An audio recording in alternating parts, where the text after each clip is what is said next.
Good morning, good morning, good morning. Welcome to the Breakfast with Champions show. My name is Ramon Ray here, our brand new show, bringing you motivation, education, and inspiration with a high dose of positivity, 5 a.m. to 9 a.m., Monday to Friday. Hopefully you're hearing us across the Clubhouse channels. Hopefully you're hearing us across the Twitter channels. And if there is any problem, feel free, Christina or Dolan, just to jump into my earpiece and say, Ramon, something's not right, in case I'm not seeing your back chat. But we have one goal alone, and that's to help you live your best life or start or grow your business. I'm Ramon Ray, publisher of BWCDaily.com, and you can get to know us better at BWCDaily.com. Our schedule is there, especially the 5 a.m. to 9 a.m. We got to put more of the schedule there, which will be on BWCDaily.com/schedule. And if you don't mind, check us out live on YouTube as well, YouTube.com/BWC Daily.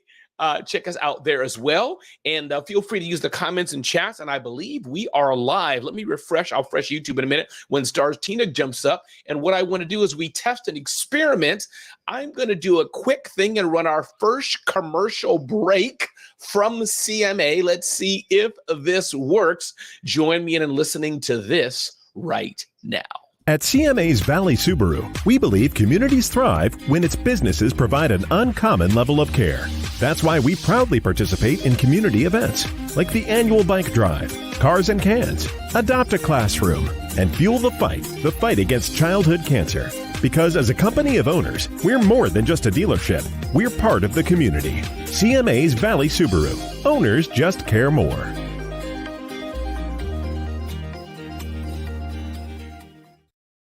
With that, I'm going to jump out of the way. Our first host today, our first show today is by none other than the absolutely amazing SatrzTina. She has an entire crew with her today. So sit back, relax. We don't want you to sit back and relax because we don't sit back and relax. Tina, you're going live in 3, 2, 1. Welcome to the show, Tina. Glad you are here. And let me just, actually, Tina, let me turn it over to you as I test and play with a few things and see how this goes. The floor is yours, Tina. How are you? Thank you so much, Ramon. Good morning and hello to everyone that is out there. Are you excited? I don't know about you, but I am so excited and grateful to be here this Monday morning, the very first episode of BWCDaily.com. And what I want you to do, first of all, I am SatrzTina, if you didn't know. Yes, like the stars that shine.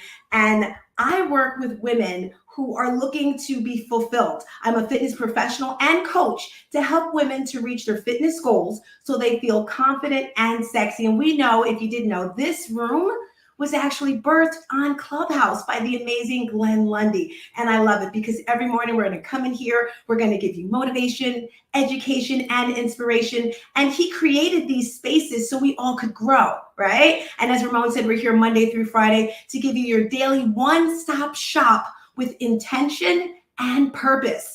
We want you to evolve to the best version of yourself so you can go out and make a massive impact on the planet. Yes, I said massive, not a little baby one. So if you are up at 5 o'clock in the morning on a Monday, you are rising, you are grinding, you are feeling amazing. I don't know about you, but I'm feeling amazing. And the best part is we can do this together, family. Everyone has a seat at the table. Good morning, Kim Walsh Phillips. We love Kim. If you guys have not taken her course, you have to run through. She is amazing. Plus, she's gorgeous. Oh my gosh. Any woman who just does it up for themselves. I love it, love it, love it. So it's time for a vibe check. Okay. What is a vibe check? It's vibe check. It's Monday morning, right? On a scale of 1 to 10, tell me how you're feeling physically, mentally, emotionally. 1, just like you don't want to move. And then 10, you're just super duper. And I say this because the average person on a Monday, they hate it. They're like, ugh. And I don't know if it was the motivation of Eric Thomas years ago when he would say, thank God it's Monday. Okay, I don't sound like him. But ever since then, I loved Mondays. So tell me, 1, 5, what are you feeling on a scale of 1 to 10? Just a little vibe check, because I always say your vibe is your tribe. Your vibe is your vibration. When you walk into a room, you're either bringing the energy, you're lifting it up, or you're sucking it out. And my goal whenever I enter any space is to turn the level up. Thank you, Facebook user. Facebook user said 10 plus. I love it, love it, love it, love it. And if you're wondering how I'm feeling, I'm amazing. I'm definitely a 10. And I think it has to do with my weekend.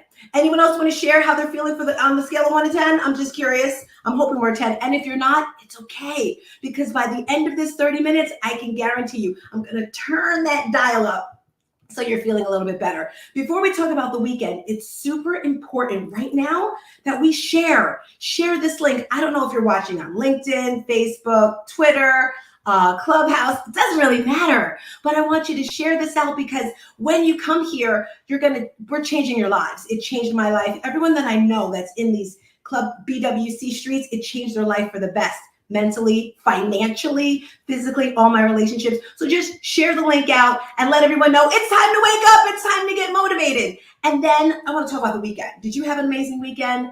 What was your highlight of the weekend? It was Easter Sunday yesterday, and I went to church virtually. I currently live in North Carolina. I'm from New Jersey.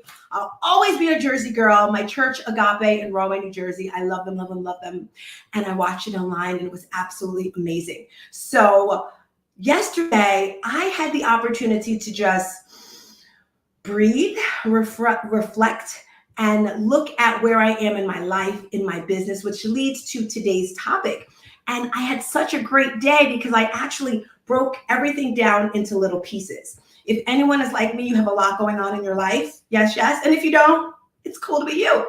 But if you have your family, if you have your friends, if you have a business, and maybe you have more than one business, or in that one business, you do many things. For example, I run an online fitness boutique studio. I have coaches in there as well. I've also partnered with other people to expand. All right. So this weekend I sat down. Oh my gosh, it felt so gushy good. And I just focused on one product and I cleaned it up and shifted it out to the universe. Bling! And that's what we have to do. We have to let go and let God. Have you ever heard that before? So that's what I did, and it felt very good. If you would like to share your highlight for the weekend, just type it in and I'll read it off. But with that being said, I'm going to jump right into today's topic because Glenn is coming through at 5:30, and I'm so excited about that.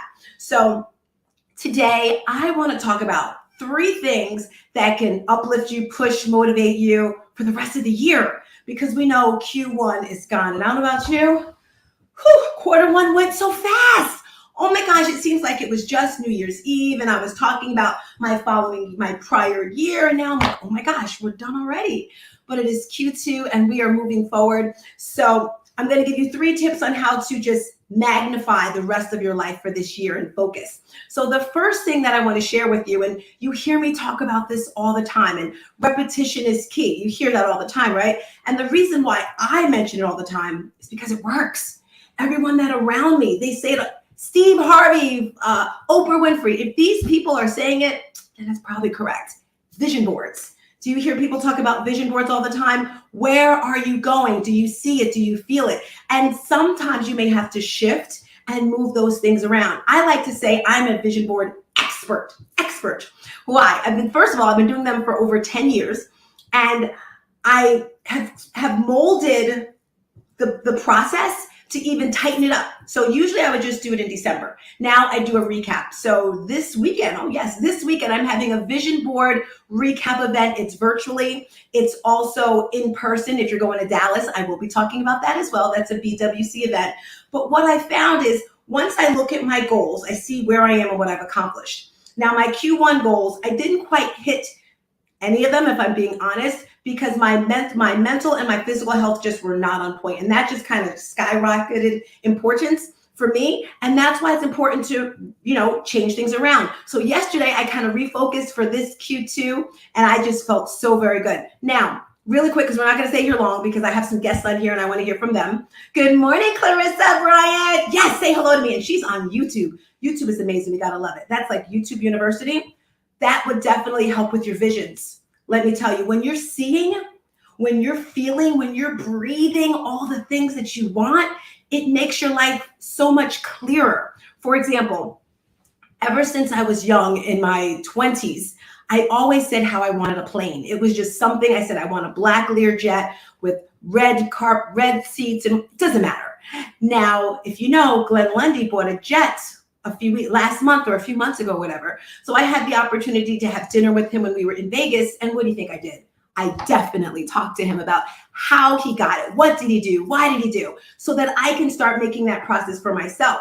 And it's super important when you're doing these vision boards, when you're doing these things to change your life, you have to immerse and feel it and see it, smell it. So that's the first thing today. Make sure if you don't have a vision board, it doesn't have to be a big old poster. I love the posters myself. Michael says, good morning, Sydney, Australia. Yes, we actually, it's the evening. Okay, good morning, good afternoon, and good evening. Thank you for that, Michael. We know moving forward, we have to let everyone know because we're global, you know? Is there anyone from Nigeria out there? I don't want to say Africa, Nigeria, Kenya, anyone from Bermuda? Let me hear from you. Or contact your people in these other countries and let them know it's time to wake up because Tina's talking and she's going to motivate you. I'm going to motivate you, but listen to this, guys. Is it just me or does that motivation not last all the time? Like I said, I'm a fitness professional and when I'm teaching and taking classes, I'm excited. But then when you leave the class, when you leave the space, it's like, that's when the inspiration comes in. And when you come into this space, we're going to inspire you to think a little bit bigger, think outside the box. And then we're going to give you the education, the tools, the skills, and the strategies to make all your dreams and goals come true. So number one, vision board. If you want to sign up for that, just go to my site, starswithaztina.com, and you can sign up for the vision board event, which is this weekend. And the cool thing about it, it leads into my tip number 2, which is going to in-person events. So as I mentioned, this weekend I'm having a vision board event. Yes, yes. In Dallas. Yes, yes. Why? Because we have an in-person event. So as you know, and anyone can come, whether you're in Sydney, Australia, are you coming, Michael? Get that ticket and come on out here. Because when you're around people in person, like face-to-face, breathing, smelling them, you can feel their energy. You can feel their truths. Because yes, seeing the faces is amazing, but when you're face to face with these people, it is a game changer. Let me tell you, I've been going to in-person events for years, from Tony Robbins to Eric Thomas and all these amazing humans, and it just changes something in my mindset. I don't know if it's just being around them. It's like, yes, I can do it too. Because you are no different than me. I am no different than them. So it's super important that you go to in-person events. This weekend, actually it's Thursday, Friday, so it is still kind of the weekend. We are having an in-person event in Dallas, BWC Meetup, and it's the very first one of its own. And we have some amazing speakers. Trevor Houston and Ramon Ray are leading it. Trevor, this is what got me, guys. Trevor's going to be talking about podcasts. If you have a podcast right now, just type up your top podcast because it's all about collaboration, right? Connecting and collabing with other people. So he's doing a special segment on podcasts. So if you don't have a podcast and you want one, you want to be there. If you have a podcast, you definitely want to be there because he's going to give you even more things to make it better. I went on his page this weekend and I was so impressed. And it's very challenging to impress me. So the second tip of the day, family, is go to in-person events. And if you can't go in person, well then go virtually. And this weekend, sign up. It's not too late. It's not too late. Okay, so tip number 3, this one, what can I say, guys? What can I say? It's so super important to surround yourself with amazing people. I said it earlier, your vibe is your tribe, and I have my tribe here with me right now. And sometimes you have to let some people go to make space for other people. And for me, I guess it's the grace of God.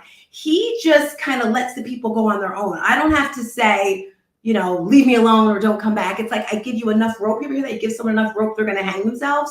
That's so important. And when you want to go to higher levels, when you want to do bigger things, you need the support from other people. And I am so grateful and so honored for this space right here, because from being in Breakfast with Champions, I was able to meet some amazing humans that have stretched my mindset, stretched my relationships, stretched everything, and makes me just level, like this show right here, level up. Let me tell you, if you want to be better, if you want to do better, this is the place you want to be, and the people around you do that. With that being said, I have a couple guests today, and I'm so grateful to bring them through because one of them, I see Renee, I see Angeline. Hey girl, hey. So last year was an amazing year in my business.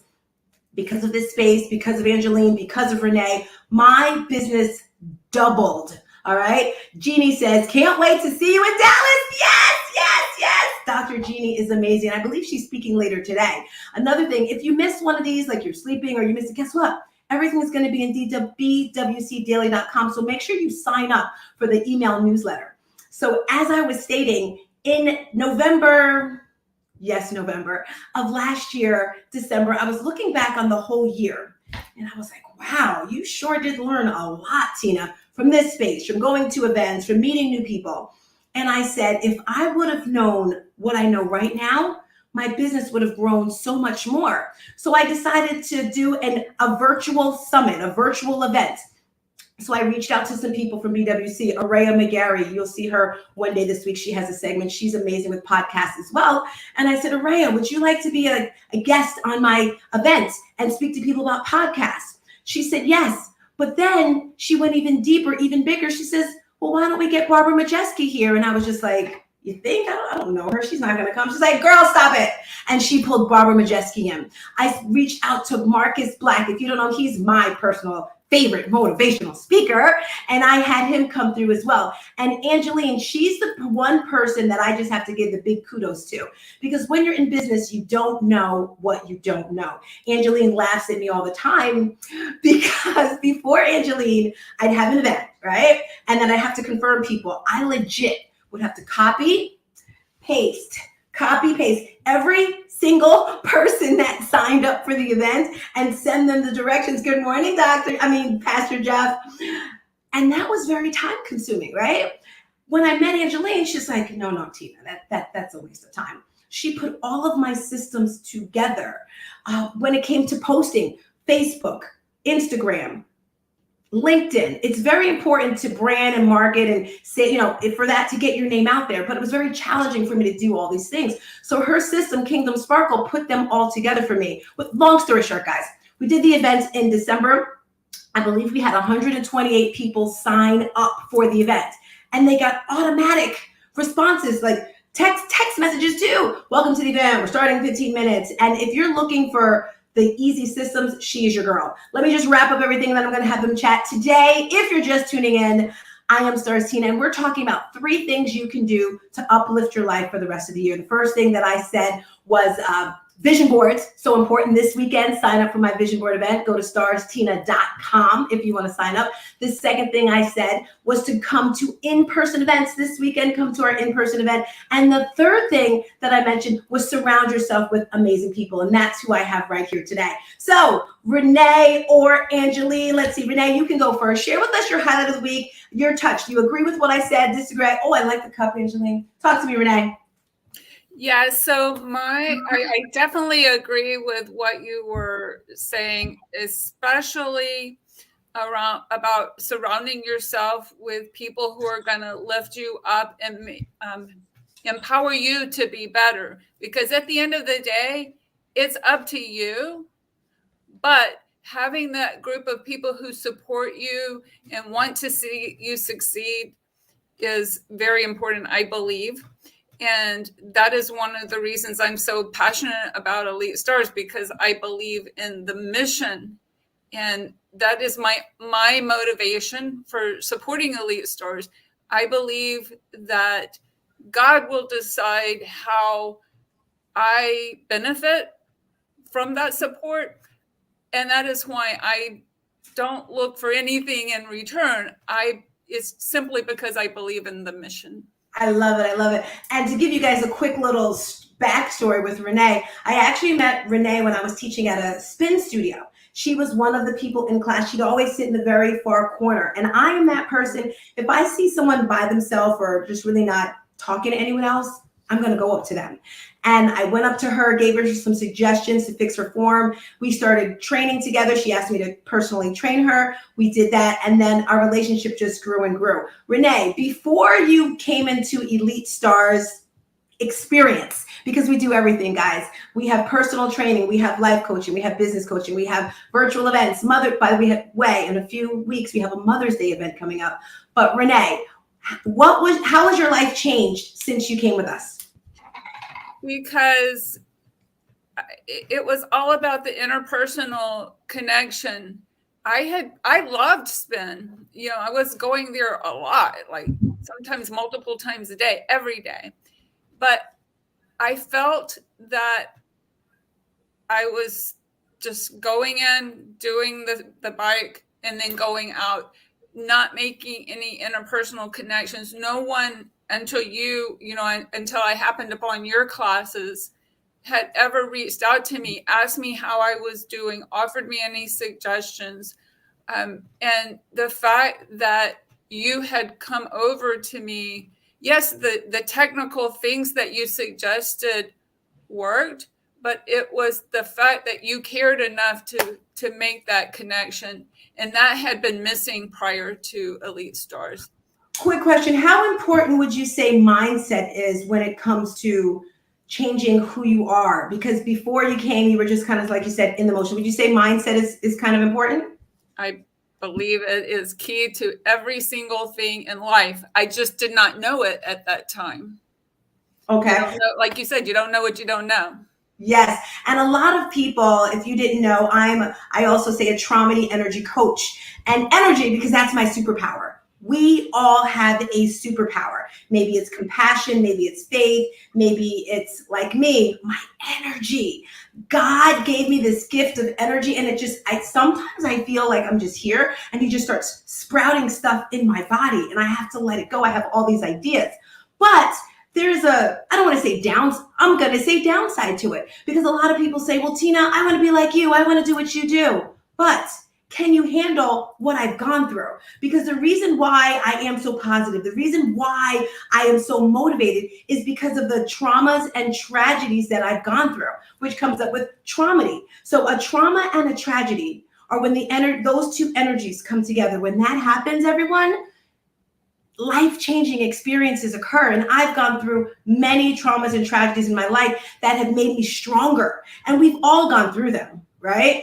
I like to say empty nest syndrome. That's when all the kids leave the house and the parents are alone. Or maybe it's a mom. She was a single mom and then her kids leave. For some people, that's devastating. Maybe you were on your job for 15, 20, 30 years and they let you go.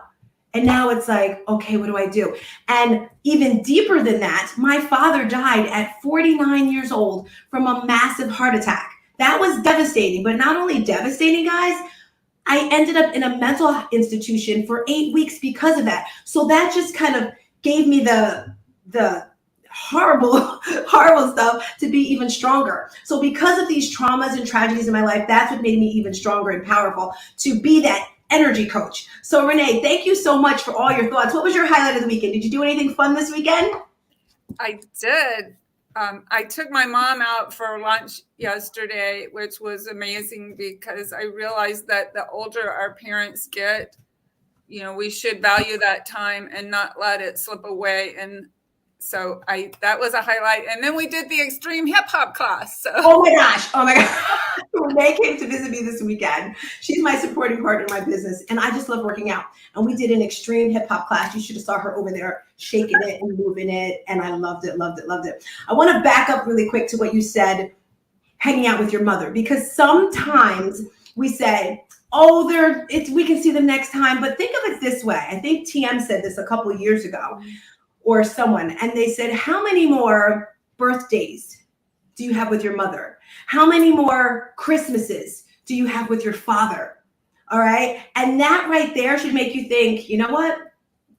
Just go visit, whether it's a holiday or not. My son was murdered at 21 years old, PSA, and if I made you think, apologies for that. But I realized time is so precious. So when it comes to holidays and all that sort of stuff, call your mom, visit your mom, and all that great stuff. So I love it, love it, love it, love it. Thank you for sharing that, Renee. So as I mentioned, we have Angeline in the building, who is our Kingdom Sparkle Queen. Angeline, share with us your thoughts on how to uplift the end of the world, Lord. Have an amazing year. Stars, you're just amazing, first of all. And I love this whole conversation and your 3 points. And the one thing that I love about this conversation most is, yes, surround yourself with the right people. I always say that I love to advocate for others and help others see their own sparkle, because I believe we're all created with our own unique sparkle, and hence my Kingdom Sparkle agency. But when that happens, I sometimes forget about my own sparkle. And surrounding yourself with the right people and being part of that group, they pull that out of you, right? And that's what being part of your group and your circle and your tribe has helped me do. And you challenge me and stretch me all the time. So it's been so much fun. And here's Ramon. Hi. Yeah, So it's been so much fun. And Ramon, being part of Ramon's circle has been amazing. Continue on. Yeah, and you know what? I want to tap into that really quick as well, Angeline, because I would not be who I am today without all the women that have supported me over the years. Renee Noor had an event this weekend. I was watching it on YouTube, and she is one of the women that are just like she's in my bones. Last year, I joined her community, and they're amazing. I went to New Orleans with her, and when you're a part of these other communities, MomLink, you get a little bit of their sparkle, a little bit of their joy. And this weekend, okay, if you're going to Dallas, you're going to know us. You're going to see us, okay? I said, guys, do we want to have a themed color that we wear or something? And Angeline said, glitter! So we all have different colored glitter jackets to just show up. Angeline, do you have any tips or advice for anyone who's looking to expand their business and have fun with it at the same time by using your services, which are just totally amazing? So yes, the systems are great. Find something that works for you to simplify your life when it comes to your business and you doing that. And that's why I created this space for businesses to do that, because I have found that when you're living in chaos and trying to figure out other things that you don't know what you don't know, you stop and you don't move forward and you don't take action. And so to be able to do that, you just kind of have to pause, get in alignment and find the systems that work for you that can help you propel you forward and simplify things. And that's what's worked for me. And I hope that it's working for those that I also help and serve. Tina, can I jump in 1 second, Tina? Jump in. 3 things I just wanted to say because we have 4 minutes to go. 1, I'm almost in tears, literally. I'll cry if I talk too long at this show. This is a vision, and I couldn't pick a better person to experiment with me and possibly horribly fail than Tina Wilson. I'm saying that in a good way. Sometimes my compliments, Tina, come out really jacked up, but in a good way. You have done a fantastic job. That's 1. 2, your hosts are amazing. With your permission, Tina, can we see if anybody, first I'll pick Twitter Spaces, then Clubhouse. May I do? Thank you. So I just want to, we'll test and see, but this is your show, Tina, still for 4 minutes. Lundy's coming. But on Twitter Spaces, anybody want to, and Marilyn, thanks for being back there, and Glenn Lundy's in the decks waiting here, but anybody on Twitter Spaces want to unmic or ask for permission? I think a few people can speak. Maybe not. We'll do Clubhouse first, actually, until Twitter Spaces is set up. I can see not many people there set up, but on the Clubhouse, anybody want to unmic and just say your name and talk to Tina? Let's see if that multi-streaming works. Let's see. Anybody on Clubhouse want to unmic and just join us and say something for Tina for 30 seconds. Let's see what happens, Tina. What's going to Renee do? Good morning, Clubhouse. I know someone's going to come through. They are excited. Maybe they're just not, no problem. Live. They're probably watching live. They say, okay, I hear something. 1 second, Tina. Who's that? Say your name real loud. I heard Grand Rising. Keep talking. Who is it? Talk to us. Patty, Grand Rising. Hey, Patty, the mic's yours. Talk to us. Talk to Tina. Go for it. Go. Mic's yours. Welcome. Hello from New York. Thank you, SatrzTina. You always pump us up. And back to you. Oh, hey. That was amazing. Tina, back to you. Yes, Patty, good to hear from you. So as I was saying, the Clubhouse people are probably watching us live because we look amazing. I feel amazing. I also wanted to say, tonight, Ramon has his Celebrity CEO coaching program. I'm so excited about it. If you're looking to grow your business, sign up for that as well. We have Glenn coming through, like he said, in about 2 minutes. Celebrity CEO. Learn to become the best CEO of your business. Ramon has done so many amazing things. If you don't have his book, okay, here it is. Now I'm blushing brown. I'm totally different shades of chocolate right now. Let's see. Why do I have this blue thing in here? What did I highlight? I highlighted, here's a few tips to help you start or grow your blog. And blogs are amazing. I do want to thank Ramon. I've been writing in his blog, the Zone of Genius. Right. Yes. And so CEOs, I know we have like a second. I was doing a coaching workshop this weekend, and they said how important it is to have CEOs in my writing and blogs. You do that. So I Googled my name, SatrzTina, and I was like, ah! I got so excited because of writing in your blog, my name was like coming up. So it's so important. Get this book if you haven't. Join his coaching. Come out this weekend. Glenn is coming through in 30 seconds. So if you guys can just start sharing out the room, start getting motivated, drink some water, do some push-ups, shake your booty. I don't know. I am SatrzTina. I will be here next Monday to motivate you, educate you, and inspire you so you can make massive changes in the world. We're changing the world, guys. Just that simple. That simple. Tina, you have done a fantastic job. And I just wanted to say, Tina, Glenn is going to come back. I'm going to run a commercial real quick here. But I'm running multiple cameras, but I know Delon's going to help me next week. And right now I'm testing it. But Tina, thank you so much. I appreciate you. An amazing host, amazing job you've done today. And I know you'll probably be with us for a bit here. So I'm going to move you off camera here. Tina, thank you. Job well done. And hey, everybody, this is Ramon Ray. Again, you're listening to the all live brand new show, 5 a.m. to 9 a.m. Breakfast with Champions show. Glenn Lundy is going to come up in a second. I'm going to bring him live right to the same platform. Glad you're here today. I'm going to sneak in a commercial real quick from one of our favorite people, Carter Myers Automotive. Let's play this real quick before we have the amazing Glenn Lundy pop in. Here we go. At CMA's Valley Subaru, we believe communities thrive when its businesses provide an uncommon level of care. That's why we proudly participate in community events like the annual bike drive, Cars and Cans, Adopt a Classroom, and Fuel the fight against childhood cancer.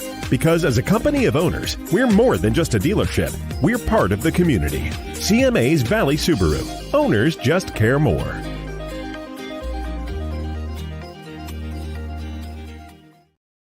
All right. Hey, here we are. Oh my gosh.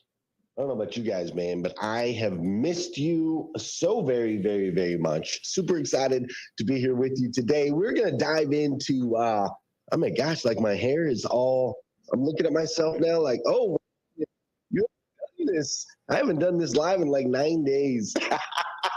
Apparently I need to,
conversation and the strategies you need to get ahead in your career and your life.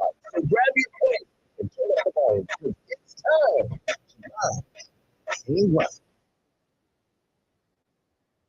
Hey, good morning, good morning, good morning. How are you, my friend? How are you, my friend? Today is Monday. That's right. Today is Monday, April 10th, 2023. I can't believe how fast things. Today is Monday, April 10th, 2023. And what's crazy is today is the very first and the very last time. It'll never be Monday, April 10th, 2023. So I want to make sure we make the absolute most, and I do mean the absolute most of this absolutely incredible day. Hey, I'm coming to you live from Lexington, Kentucky. Have a little bit of issue over on the Facebook side. You guys know what to do over there. I'm coming to you live from Lexington, Kentucky, where I just came off of 9 days off. It just even sound right when I say it out loud. Just came off of 9 days off. So what we do as a company is every 7th week of the year, we take a Sabbath week. So we shut down the company, everybody gets paid to hang out with their families, joy time with God, all of those amazing things, right? So we just came off of the Sabbath week. Now, of course, we had a couple weekend days in front of that, a couple weekends after that, and it's really 9 days. It's been 9 days since I've been here in the office, which is an incredibly long time. And let me tell you, man. Let me tell you, if I'm with you, listen, I don't do well without work. I'm just saying, I do not do well not working. Like, I am not a great not worker. I'm just not really great at that. Like, this week, with my time off, I watched a lot of TV. And I don't like watch TV. Normally, I don't watch TV very much at all. I watched a lot of TV. There's this series called Yellow Jackets. It's a guilty pleasure of mine. I watched, I don't even know how many episodes, right? So I watched a lot of TV this week. I slept in multiple days this week. Stayed up late and slept in, right? Stayed up late. Normally stay up and then was in bed. I normally get up at 3:20 a.m. I wasn't getting up until like 8 or 9 o'clock in the morning, right? Now, don't get me wrong, I wasn't sleeping 9, 10 hours a day. Like, that was the thing. I was going to bed super late, right? And then sleeping in. I didn't drink as much water as I normally, and I definitely drank beer this week than I've drank in a long time. All right. So it was less water, more beer. I didn't gamble. On Saturday, I went to the horse track and I bet on the horses for 4 or 5 hours on Saturday over at Keeneland. So there was gambling, there was drinking, there was sleeping in, there was watching a lot of TV, right? A lot of that happened this past week, and I also did play PlayStation. Yes, I played video games. I was playing The Last of Us. I think it was what I was playing, or the newest Uncharted, or something like that, right? Playing video games. Video games I bought, I don't know, 5, 6 years ago. Right? So playing video games, sleeping in, not drinking water properly, drinking beer, watching TV. Now, keep in mind, I also laughed a lot. Like, we laughed a lot. We danced a lot. I took all the kids to the park. We went to the park and we fed the ducks, played on the play set. I spent some time in my sauna, which was great. Really kind of, releasing all the toxins in the body. I took my daughter, my 13-year-old daughter, I took her shopping for a dress for a big dance. She's got a big dance, kind of like a prom, Bourbon Christian Academy. And so I took her shopping for a prom dress that had to be not cut full up for me and can't show the back, and all of the things. Made sure all the rules that were in place. I even got my buddy Albert to come out yesterday and make sure that it just fit her absolutely perfectly. So yes, I did that. I did some prom dress shopping. I also took care of a lot of things around the house, right? There was like a gutter thing that peeled off on the side of the house. We had to get that taken care of. The mowers, I got the mowers in for servicing. I also got the quads. All my kids have quads. Tune ups. We got my wife's van in. That we found out it didn't need because it's a diesel. We don't have to do those as often. We did Easter egg hunts, which was awesome. We cleaned up the basement, which needed to be cleaned up. We got rid of a bunch of stuff that went to the Goodwill, like massive truckloads of stuff that went to the Goodwill. We got all stuff done, obviously, yesterday. Was Easter. We went and did the Easter thing, and went to church, and that was beautiful, and that was fun. And also, baptized my daughter, Willow. That's right. My daughter, Willow, told us yesterday morning that she wanted to be baptized. And so I got the honor of baptizing my 9-year-old. And it was beautiful.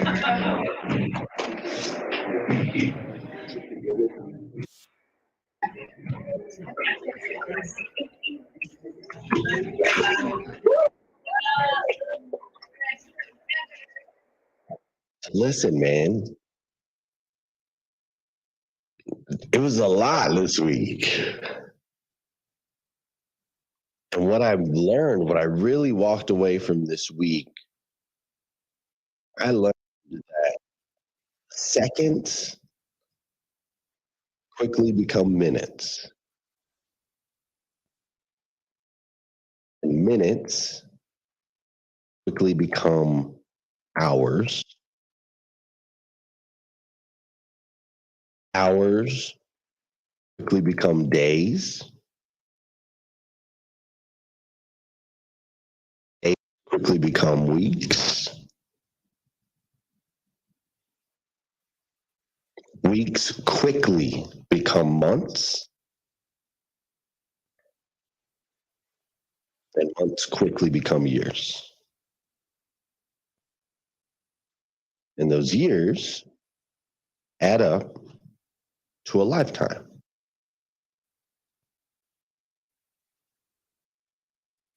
You know, there's a quote that says, most people overestimate what they can do in 1 year, and they underestimate what they can do in 10 years. And there's so much truth to that. See, folks, it's the seconds that matter most. The teeny tiny micro decisions that we make daily is ultimately what determines our success. You see, this is where success lives. It lives in the teeny tiny micro decisions. This is where the habits are born or are laid to rest. It is the seconds that determine a lifetime. And God willing, you and I have a whole lot of seconds left. So let's dive in. We're going to talk about that more this week. Before we go too far, though, we got to do on this show. You know, we got to do some dancing here. We got to do some dancing. Listen, I don't care where you are. I don't care what you're up to right now. It's time to get that body in motion. Listen, an object in motion tends to stay in motion. An object at rest tends to stay at rest. So if you're laying in bed at rest right now, I need you to get up. I need you to get moving, all right? I need you to get moving. Get that body in motion. It's also part of the show where I want to say good morning to you. I want you to say good morning to me. Whether you're watching live or you're watching on replay or you're listening on Twitter or wherever the heck you are, I need you to say what's up, and I'll say what's up back. Also, if you would, please, I need you to hit that share button. All right? Those of you over on Facebook, share it out. Twitter, I think you tweet. I think that's how that works. Tweet this out.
Hey, everybody, welcome back. This is Ramon Ray. We are back live on YouTube. I think we had Chow with the BWC Daily platform, but we'll see about that. If you can hear my sound of my voice on Twitter Spaces, great.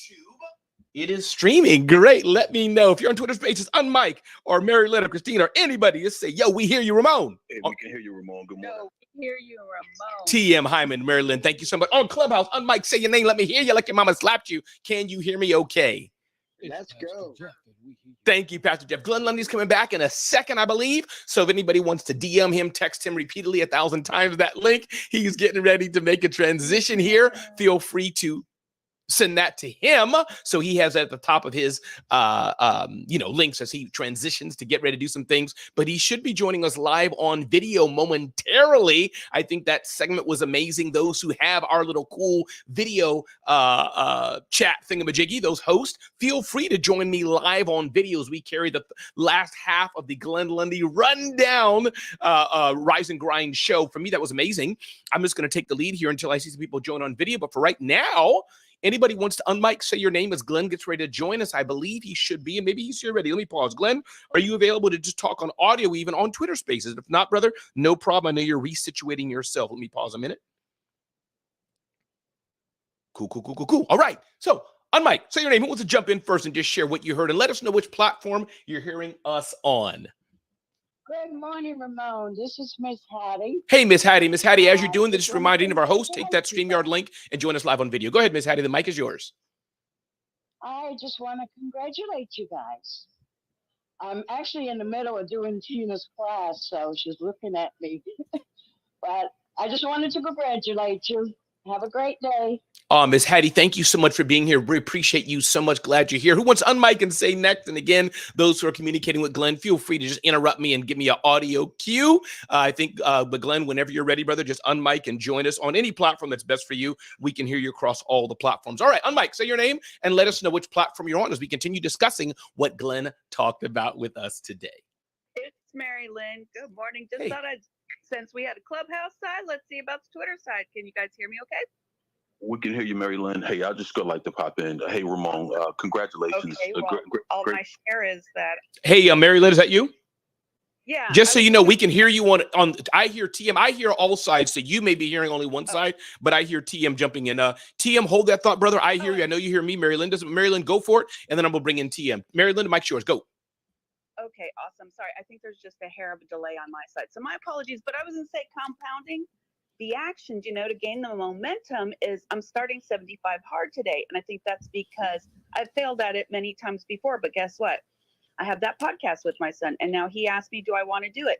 And we've been like on a roll, and then we're going to be able to talk about it. And then this time, I know I'm not going to fail it because the momentum I have in other areas, it's just like the habit stacking. So I'm going to mute, make sure I'm not, causing a delay or anything. I hear a bit on my side, but we are working through it, and I am so proud of you, Ramon. You guys are killing it. Thanks, Mary Lynn. You are great. And Glenn, let me make sure I can hear you okay. And did you hear Mary Lynn as we test this out and see what works? Glenn, can you hear me? Did you hear Mary Lynn? I can hear you. I did hear Mary Lynn. Yeah, I'm just trying to I love it. Good. So Glenn is back, everybody, and I'm just rolling with him a bit.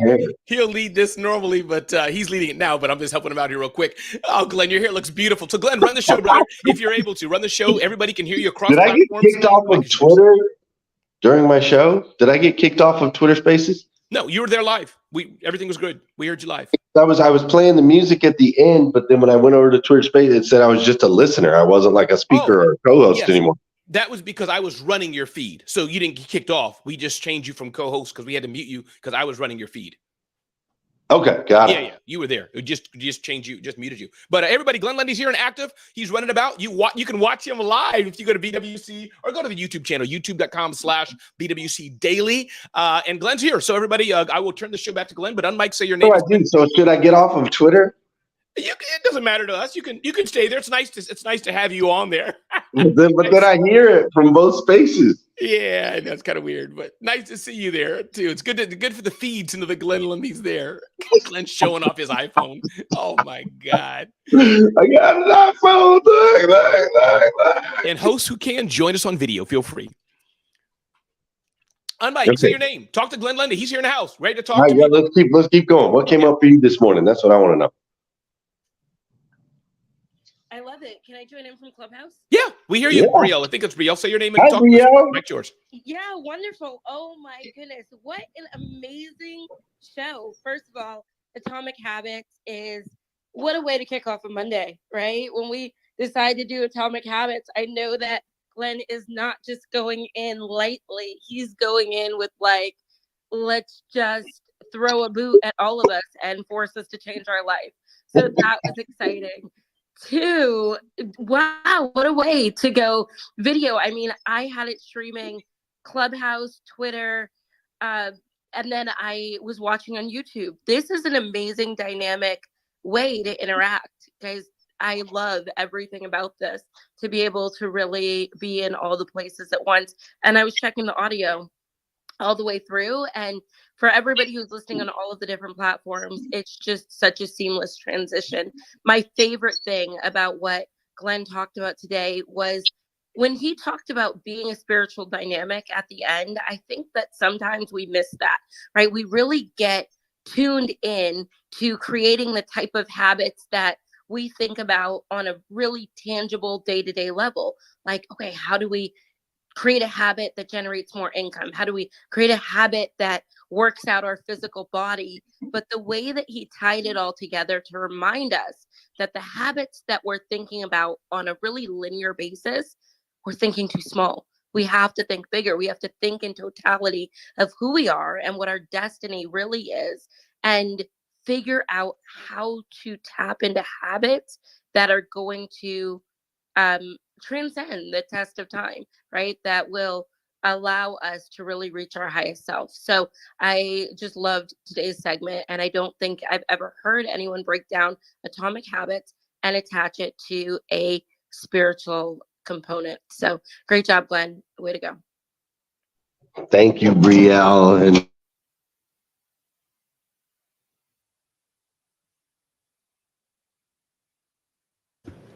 Glenn was going through a door, and if you're on video, oh, go ahead, Glenn.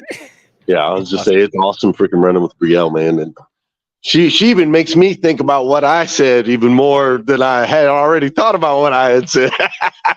That's what I love about Brielle, man. So it's awesome having you here, and I'm excited. Brielle's got she's been running 5 a.m. Saturdays for a while. Now she's going to be on a later time, and more people are going to get to learn who she is. She's an incredible human. So thank you for the kind words, Brielle, and that very, very insightful share. Awesome. All right, who's next? Talk to Glenn Lundy. Those who are not on video, those, I guess, on the YouTube, there's 24,000. I think it is, Glenn, 24,000 or 24. Can't tell the number. People watching Glenn move about. Who's next? Unbike, say your name and talk to Glenn Lundy. 24,000. I think it said 24,000. It's Kim Walsh Phillips here. Kim Walsh Phillips, you jump in first, and then TM Hyman. Kim Walsh, the mic's yours. So, hey, congratulations on your book release today, Kim. Woohoo! Oh, it's tomorrow. But yes, thank you. We're going to get everyone to do it tomorrow. Glenn, how did you, I think I love the change in habits during vacation week. I think it actually helps us stay strong with our habits on non-vacation weeks. How was the transition for you? Like, what's a tip you can give us? I'm out of breath running up a hill. What's a tip you can give us on getting back into your habits when you return? Yeah, Kim, I'm with you, and I kind of pick at myself, right? I pick at myself and tease myself publicly so that others can see that we're all, flawed and we're all going through things. But I agree. I think that it's important, it's important to go through those because it reminds you of how strong you can be, right? So when I set the alarm last night, I set the alarm for 3:20 a.m. And I told my wife, I said, golly, it's been 9 days since I've gotten up at 3:20 a.m. That feels really early. All of a sudden, 3:20 a.m. feels really early. But she reminded me, she's like, bro, that's who you are. That's ultimately who you are. And so I think the tip, Kim, would go back to a little bit what we talked about in the show is really making sure to connect your identity to where you want to go, to be able to connect that identity to where you want to go and what it is that you want to accomplish in life. I'm the early rise and grind guy. I can get away from it for a small period of time, but it just always reminds me of how important it is to me. So that would be the tip. Like, set the alarm, do the thing, know who you are, and you can stray and learn more about yourself, but never lose sight of your center. I love that. So like, I am an early riser, right? Whether or not I got up early or not today, my identity is I am an early riser. So That's good. exactly right. That's exactly right. Yeah. Glenn Lundy TM's up next. And just so you know, those who are watching us on YouTube, you can put your comment in the chat for Glenn Lundy, founder of Breakfast Champions, 800% Club, and more. And we will tell that to him as well as he's moving about his day. We're showing live his day in action, preparing for his marathon. This man ain't making it up. We are seeing it there. And I got to see him change, and that was pretty cool, too. That came out weird. TM Hyman, the mic's yours. So don't forget those in the YouTube. You can put your comment in the chat for Glenn Lundy. TM, the mic is yours. Hey, good morning, Ramon. Man, what a dynamic morning. Congratulations to you, Ramon, just for this reality. Glenn, I see that smile in the dark, man. Listen, CDC, just the whole idea of consistent discipline compounded daily equals transformation. To me, bro, that is what people are watching and experiencing right now, right? When you see all of this come together like this, like, how does this make you feel? This is teamwork making the dream work, baby. Again, congratulations. You know how it makes me feel, TM? It makes me feel like I'm not alone anymore. Dude, I've been fully producing shows for 5 years, and it's always been like, I can't find anyone else that wants to fully produce shows with me, so I'm always like running solo. But this is kind of nice. Ramon and all them doing the work in the back. I just have to like show up and kind of do what I want. And so that makes me think that maybe I could even find some people here in Lexington that would be willing to fully produce my show in the office, and I could literally just show up and do my thing. Whereas my limiting belief has always been, ain't nobody getting up at 3 o'clock in the morning, to reliably put together a show for me. But this makes me think. This is how it makes me feel. It makes me feel like I'm not alone, and there are other people out there that have dreams and desires and are creative and can handle production. And maybe I need to expand my limited belief system to be able to create a world-class morning show at a different level. So not maybe, brother, not maybe, right? It's literally expanding in this moment right now. Congratulations. Thank you, sir. Thank you. Appreciate that. And Glenn, we have a question from one of your favorite humans. Am I jealous? Yes, I am jealous, but that's okay. One of your favorite humans, Dora Maria, she says, congratulations, Glenn, on doing a 1/2 marathon in the prep. And she says, in the prep, what have you learned in getting 1/2 the way? So Glenn, that's Dora Maria asking that question in the YouTube chat. The mic is yours, Glenn. I guess I'm misunderstanding. I haven't run a half marathon yet. What are you learning? What are you learning as you're practicing? Probably. What are you learning as you're practicing going through this and for the goal of getting to that marathon? What is you learning as you're reaching that goal? I'm really learning a lot about myself. I'm learning that one, I'm very impatient. I'm learning that, and that is something that I have to work on. I'm also I've known this, but nothing. If you want to know whether or not you're a good salesperson, go train for a marathon. Because I convince myself, like the whole time, I'm selling myself on why I can quit. The whole time, I'm like, oh, all right, just if you make it to this next little spot, you've done enough. That's further than you've ever run before. Like, I am very convincing. I am very, very, very, very convincing.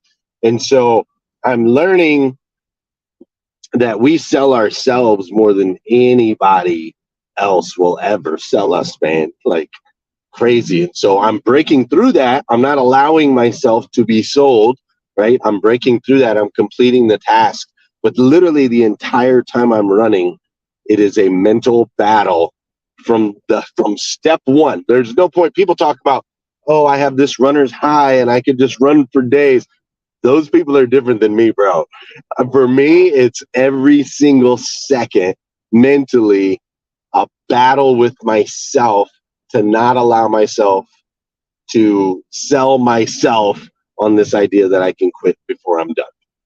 That's been the thing. So I'm learning. I'm not very patient. I am a great salesperson, but I'm also learning that we are capable of far more than we give ourselves credit for. Every time I think I'm done and I convince myself to keep going, I find another mile. I find another gear. Like it's been fun. And I'm 4 weeks in now. My friend Heather Parody said I have to start recording the journey. So I started recording on the last run, and I'll record the journey all the way through to the marathon. I love that, Glenn. Everybody, we got about 6 more minutes to go. Unless Glenn wants to stay longer, I might start doing this pay-per-view, watchglennliveallday.com, make money off of him, if he'd allow that. But everybody, listen, Clubhouse side, simply on mic, Twitter side, simply on mic. If you're watching this on probably YouTube and LinkedIn, put your comments in the chat, and I will read that to Glenn Lundy, again, founder of Breakfast with Champions, as we do our first day of trying some live video for 4 hours of live content. And Glenn, people are congratulating you on a variety of platforms. Let me pause here for 3 seconds and see if anybody wants to join in. Some people don't like to interrupt me, but I prefer to be interrupted. But let's see. I'll pause for 3 seconds. I heard what up. Who's that? Talk, say your name. My name, David Hill. David Hill, the mic's all yours. Go. Awesome. Well, Glenn, listen, man, you are playing in my space now with your marathon. I am training for a Ironman race, and this is my second one. And man, I am with you, brother. Every day, like right now, I'm on a bike. I got 90 minutes on this bike today. Friday, I did 2 hours. On Friday, I almost threw up twice, and I almost quit. Probably, I put 5 times on my post. But it's probably more than that. It was probably every 15 minutes I'm saying to myself, why am I even doing this? What's the point? Who's going to know? Why does this even matter? Well, what matters, Glenn, is what you just said. It matters that I got to be a better salesperson. It matters that I got to be a better husband. It matters that I got to be committed. Just like you just talked about every single day. Continuous discipline. What was your CD? Continuous discipline. Consistent discipline compounded daily. Compounded daily, brother. That's it. That's the one right there. Consistently disciplined, compounding daily, every single day. The first time, man, I started this journey in 2018, I thought I knew how to swim. I swam 1 lap across the 25-meter pool, and I was ready to quit. Man, kept showing up in that nasty pool, Glenn, and I learned how to swim 1.5 miles, brother, daily. That's it. Have a good one, everybody. I love it, David Hill, and I see you in the Strava app. You and I are connected in Strava, so I see your workouts. They encourage and inspire me when you plug those in there, and it's good, man. It's good to know you're not alone. I'm just telling you, there's a lot to that, people. So when you share, when you raise your voice, when you do all those things, it's not just for you. It's so that other people can run with you, right? Your Bible attracts your tribe. So speak up, man. Raise your voice. Share what you're doing. David Hill, you said it doesn't matter, but it does. It does matter that you complete that Ironman. It does matter. You don't see those of us that are watching you and seeing the things that you're doing. Like, you don't see that. And nobody's going to come. I'm not saying that there's going to be a line waiting for you at the finish line cheering you on. I'm not saying that at all. But the decisions that you're making in these seconds, right? These tiny little decisions you're making every day, they're making a massive ripple effect on a lot of people's lives. So keep up the good work, brother, and I'll see you in Strava. Brother, let's run either Thursday or Friday, man. We'll be in Dallas. Let's roll. Yeah, I won't be getting there. I've got some tax stuff on Thursday, so I'll be there Thursday night. But yeah, we can go for a run Friday morning after the show. That'd be great. All right. Glenn Lundy, this would not be a full live produced show. We're just trying to follow in your coattails if we didn't have a commercial, Glenn Lundy. So do you mind? Can I ask you to wait for 30 seconds before we have our last 2 comments? We're going to have a commercial break like real people do. Is that okay, Glenn? Sure, Ramon. One of your favorite people, live commercial break. We'll be right back. in 30 seconds. At CMA's Valley Subaru, we believe communities thrive when its businesses provide an uncommon level of care. That's why we proudly participate in community events like the annual bike drive, Cars and Cans, Adopt a Classroom, and Fuel the fight against childhood cancer. Because as a company of owners, we're more than just a dealership. We're part of the community. CMA's Valley Subaru. Owners just care more.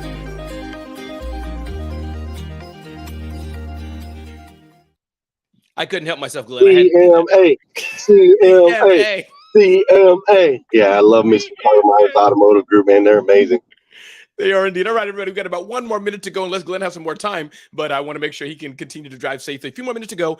Those who want to talk to Glenn Lundy and our host, feel free to go on video real quick.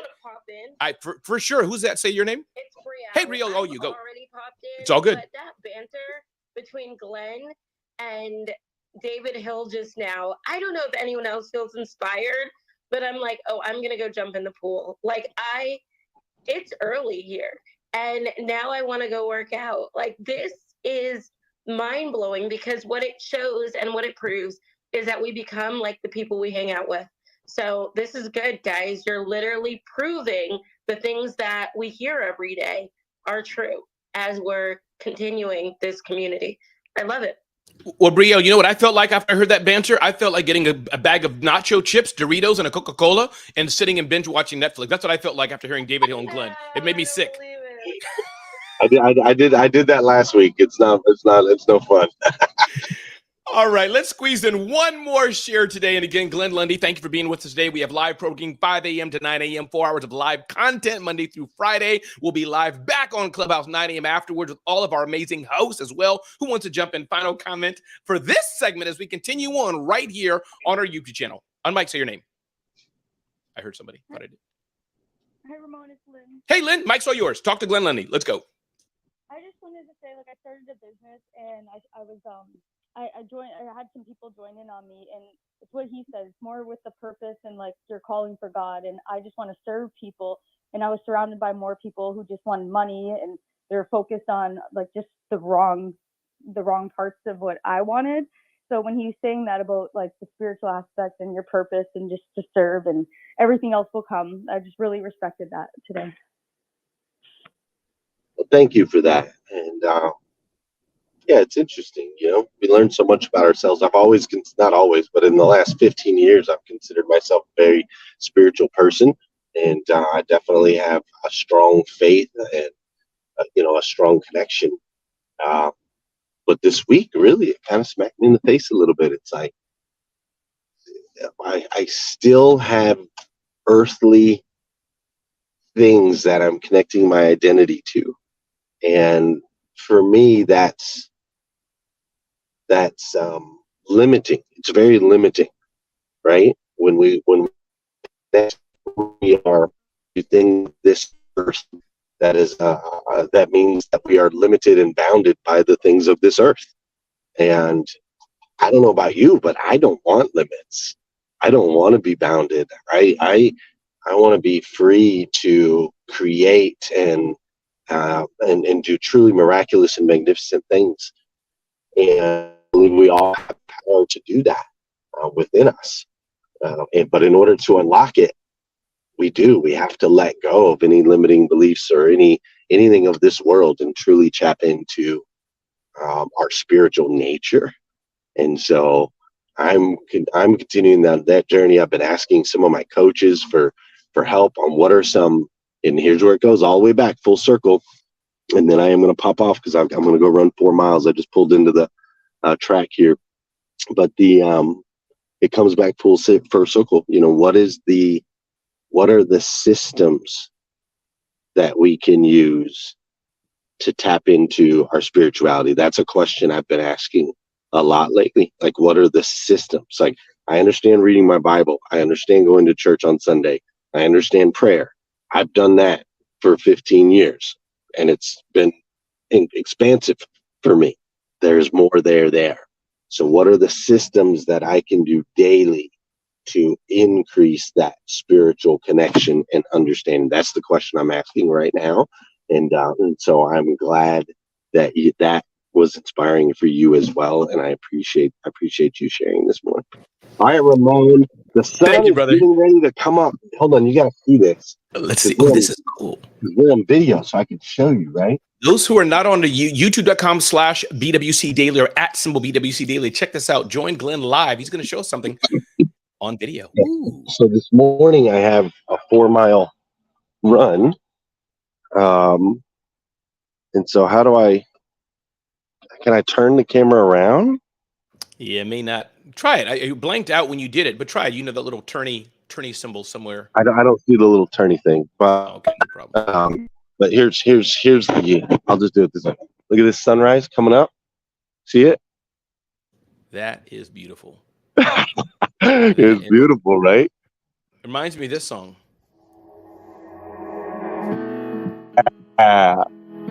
So that's the sunrise right there. That's the sunrise, and that's where I'll go run. I'll go run right into the sunrise as it comes up, and then when I come back, it'll be right above me. So, just wanted to share that sunrise with you guys. You guys are awesome. Glenn Lundy, founder of Breakfast with Champions. Thanks for being here, Glenn Lundy. Enjoy your run. Thanks for inspiring us, motivation, education, inspiration. The man himself, Glenn. Thanks, brother. God bless you and your family. Have a great run. See you later.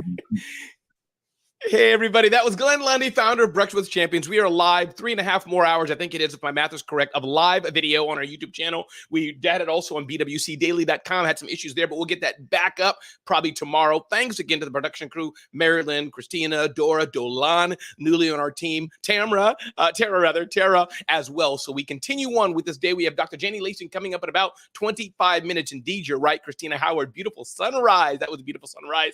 And Jeannie Snyder, Dr. Jeannie, also chiming in as well on the YouTube side, and Christina's on the LinkedIn side as well. So good. I have a few more things to share, but you know what? If anybody on the Clubhouse side, let's get Clubhouse first, and I'll move the Twitter chat. We'll mix it all up. But whoever wants to unmic, say your name, and join us, I do have some things to share, but this is great. And again, and those who want to be on video, if you want to be on video, if you know how to DM Christina or Dora, and especially if they know you and vetted you and you've been on this platform before, ask them, hey, Christina or Dora or Marilyn, how can I be on live video and talk to Ramon a bit for the next 20 minutes or so? Larissa Harrington is normally during this segment. She's off for today, but I'm going to carry this segment for the next 25 minutes. So Dr. Janie Lacy comes on up. But again, anybody who wants to join on video, feel free to join that link, and I will bring you up once I see you behind the screen. And our hosts already have that. Those who are audience members, you can join on live video too if you just talk to Dora, Christina, or Marilyn. So with that, on any audio side, who wants to unmute, say your name, anything that you didn't get to get in today that you wanted to share? Mike's yours. And if not, no problem. I just give a 3-second pause. Okay, cool. So I realize this. Good morning. And say your name real nice and loud for me. Name for me, because I hear. Just say your name. I heard name. I heard voices. Hey, this is Ramon. This is William. Can you hear me? Hey, William, mic's all yours. Go. And then I think I heard another voice, and you say your name. William, the mic is all yours. Join, please. Yeah, we just got it. And for me was just really resonated was the Atomic Habits.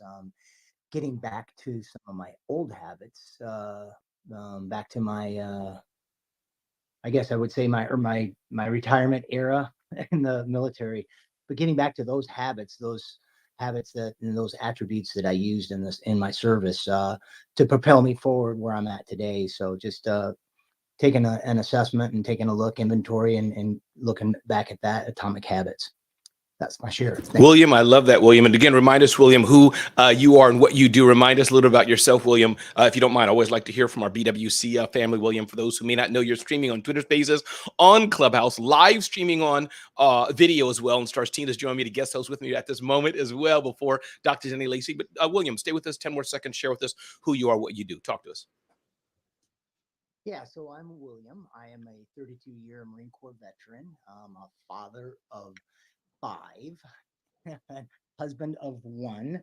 I have children from 37 to 6, and right now I'm stepping back into my my presence of my my experiences when I got back to the Atomic Habits. Getting back to the basics, the fundamentals of what I really need to do to propel forward. Getting back to those old habits of success in the military. So. that's my share. Thanks, everyone. Love it, William. Thank you so much. And Tina, you get ready. You're going to host this next person. Whoever they are, whatever they say, Tina, it's going to be you. All right, whatever platform you were on, please say your name and talk to us. Me and SatrzTina are here. Talk to us. Good morning. Good morning. We hear you. Go. That's Mary Lynn over on Twitter. I'll come back in if that. Can Tina hear me too? Yes, I can hear you loud and clear, Marilyn. Good morning. Good morning. How you feeling today? Awesome. Great opening segment, Tina. Great show, Ramon and Glenn. That was just amazing. I'm loving all this. So I'm going to go back to what I was going to share in the beginning because I feel like my sound and everything is better. I was just talking about the compounding and momentum. And it was just that, I've tried 75 hard several times, but it was like starting from zero. And now that I've got momentum with other things going on in my life, it seems like things are coming easier. So now it doesn't seem as daunting either. So it's just, I've gotten in more of a routine. I'm here every morning. I'm doing all the things. My son and I are, doing our podcast together. We've got schedules in place and things in place there. And we're joining up and doing this together for the purpose of ourselves, but for the podcast too. But all those things compounded, it's like I have absolutely no doubt that I'm going to make it through 75 hard this time because those actions compounded daily, equaling results, however it was put, but it's the momentum behind everything. So instead of just starting from zero, I'm starting from a place of momentum, and I'm super excited about it. So I hope that I love it. So Marilyn, we actually talked this weekend, and first of all, congratulations. Is today your first day for 75 hard? It is. I'm like, guzzling some water. I'm like, oh, this is going to be the hardest part. I can definitely hear it in your voice, and I totally agree with you that it's getting easier because of your morning routines. But I'm gonna challenge you. I don't think it's getting easier for you. I think you're getting stronger, Marilyn, because I don't know about you. I came in here this morning. I did my segment, and I just finished teaching class. Let me tell you, Lord of mercy, it was fire in the studio. You see, I'm sweating like crazy. When you're surrounded with people that are pushing you, it pushes you as well. As you said as well, Marilyn, the compound effect. You're doing more things. So your body and your mind is expanding. So congratulations to you, and keep us posted on 75 Hard because I haven't won that challenge yet. Congrats, Marilyn.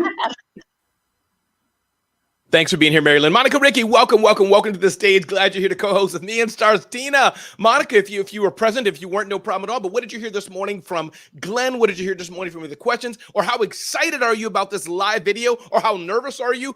Tell us all the things. And thanks, Monica, Ricci, for being here on the Breakfast with Champions show. Live video content, 5 a.m. to 9 a.m., 4 hours of live content. And you can find us when it works at bwcdaily.com, the live video. But YouTube is a good backup. youtube.com/@BWC Daily. And of course, we are live streaming and moving more and more to use Twitter Spaces as well. And we're still hanging on to our loyal audience at Clubhouse. Monica, Ricci, the mic is all yours. I think I poured at you 47 different points. It's all yours. You did. Good thing I can juggle, Ramon. I am coming to you live from Las Vegas, Nevada. Yeah, man, it's awesome. What happens out here definitely does not stay here because I'm going to tell you all about it. But I am really excited for, number one, Marilyn's embarking with Miles on 75 Hard. You know, that was a huge challenge I undertook, and it is incredibly empowering. So, you know, we all have your back. The Champions family has your back, Marilyn and Miles, and we're super duper proud of you. Also, want to let you know I'm very excited about this new format. You know, Ramon, we talk about being champions and stretching into our discomfort zones. And this is one of those places, man, where we're doing it. And I don't even remember who it was that said this, but I use this all the time in my work. And I tell myself the same thing. Someone on Breakfast with Champions months ago. Whatever it was, if it was good, you can credit me. You can just say Ramon said it. Go ahead. Ramon, what I meant to say was Ramon Ray said, like a year and a half ago on Breakfast with Champions, a balloon does not perform its duties until it is stretched and under pressure. And I was like, yes, that is amazing. It before you put pressure and air behind that balloon, it's a little tiny baby laying on the floor laid. It's all soft. But when you put that thing under pressure, it expands. And that is what we are capable of doing as human beings. And maybe it came out of that Stephen Kotler book. The Art of Impossible. I don't know, but it is such an incredibly powerful idea to embrace. And when we get that feeling of, I'm feeling a little bit pressured, we can imagine that we expand and we can go, you know what, bring it on, because that is when I'm going to really be at my fullest capacity, just like a balloon. So I'm super excited for us to be out of our comfort zone, doing new things, taking on challenges. Oh, it's delicious. Ramon, I have a quick question for you. So I agree with her 100%, expanding, growing. This question for you, Ramon, is this scary for you? I mean, you're stretching in front of a lot of people. It's not like you're doing this in your house or a few clients. How does this feel for you to expand and just do the most? Yeah, thank you for asking the question. I'll tell you exactly how it feels. And again, before I tell you, I want to remind everybody on the Clubhouse side, on the Twitter Spaces side, after I answer this question, we want to hear from you if you wish. Tina and Monica, as you both know, nobody wants to give feedback. It's not a bad thing. People could be buttering some peanut butter on their toast. They could be having their kid in the car. They could be screaming at their dog, petting their cat, putting something in the microwave. So no problem. Tina and me and Monica, three of us are alone, can carry this for 6 hours solo. Trust me, I can. I've done it before, but this is about engagement. So when I pause, it's always because I want to bring in you if you wanted to say something. So I'll be done in once. I'll answer Tina's question, but I want to remind you all, if you want to comment, if you want to share, just unmic, say your name. You know how I roll. And again, Jeannie, Snyder, Christina, everybody else, thanks for being so engaging in the chat as well. So Tina, I'm going to spend 30 seconds on that. But if I go like 30 hours, Tina, go like this, so I know that I talked too long. But here's the bottom line, Tina. Yes, it's very scary is probably the wrong word, but for sake of vernacular, it's more than anxious.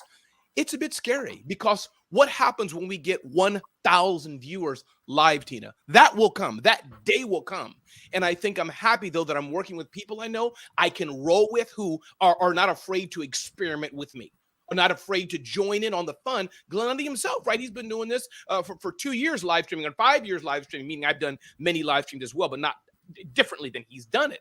And it is a bit. So what happened today, Tina and Monica, as you all may have witnessed, for some reason, the audio cut out on the, I think, YouTube side, stream your side, some side, the audio cut out. Right now, I promise that it's going to be live streaming on bwcdaily.com. It's not. There's an error message that says YouTube stream disabled by user.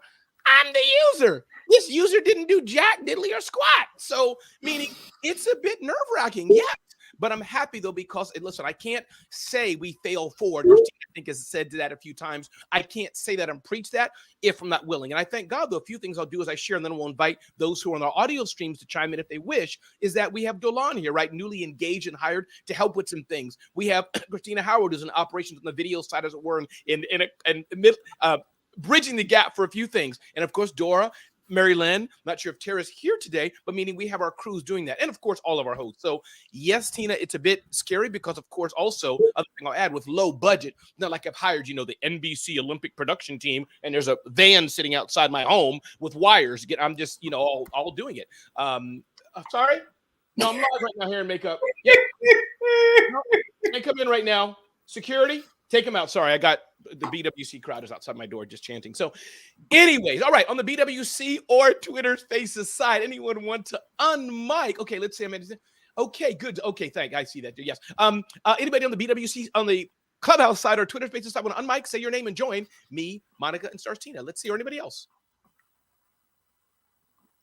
No problem. Oh, I realize there's a delay. So I have to wait a minute because sometimes that's hard for you, Ramon. Just breathe. Let's just do some breathing.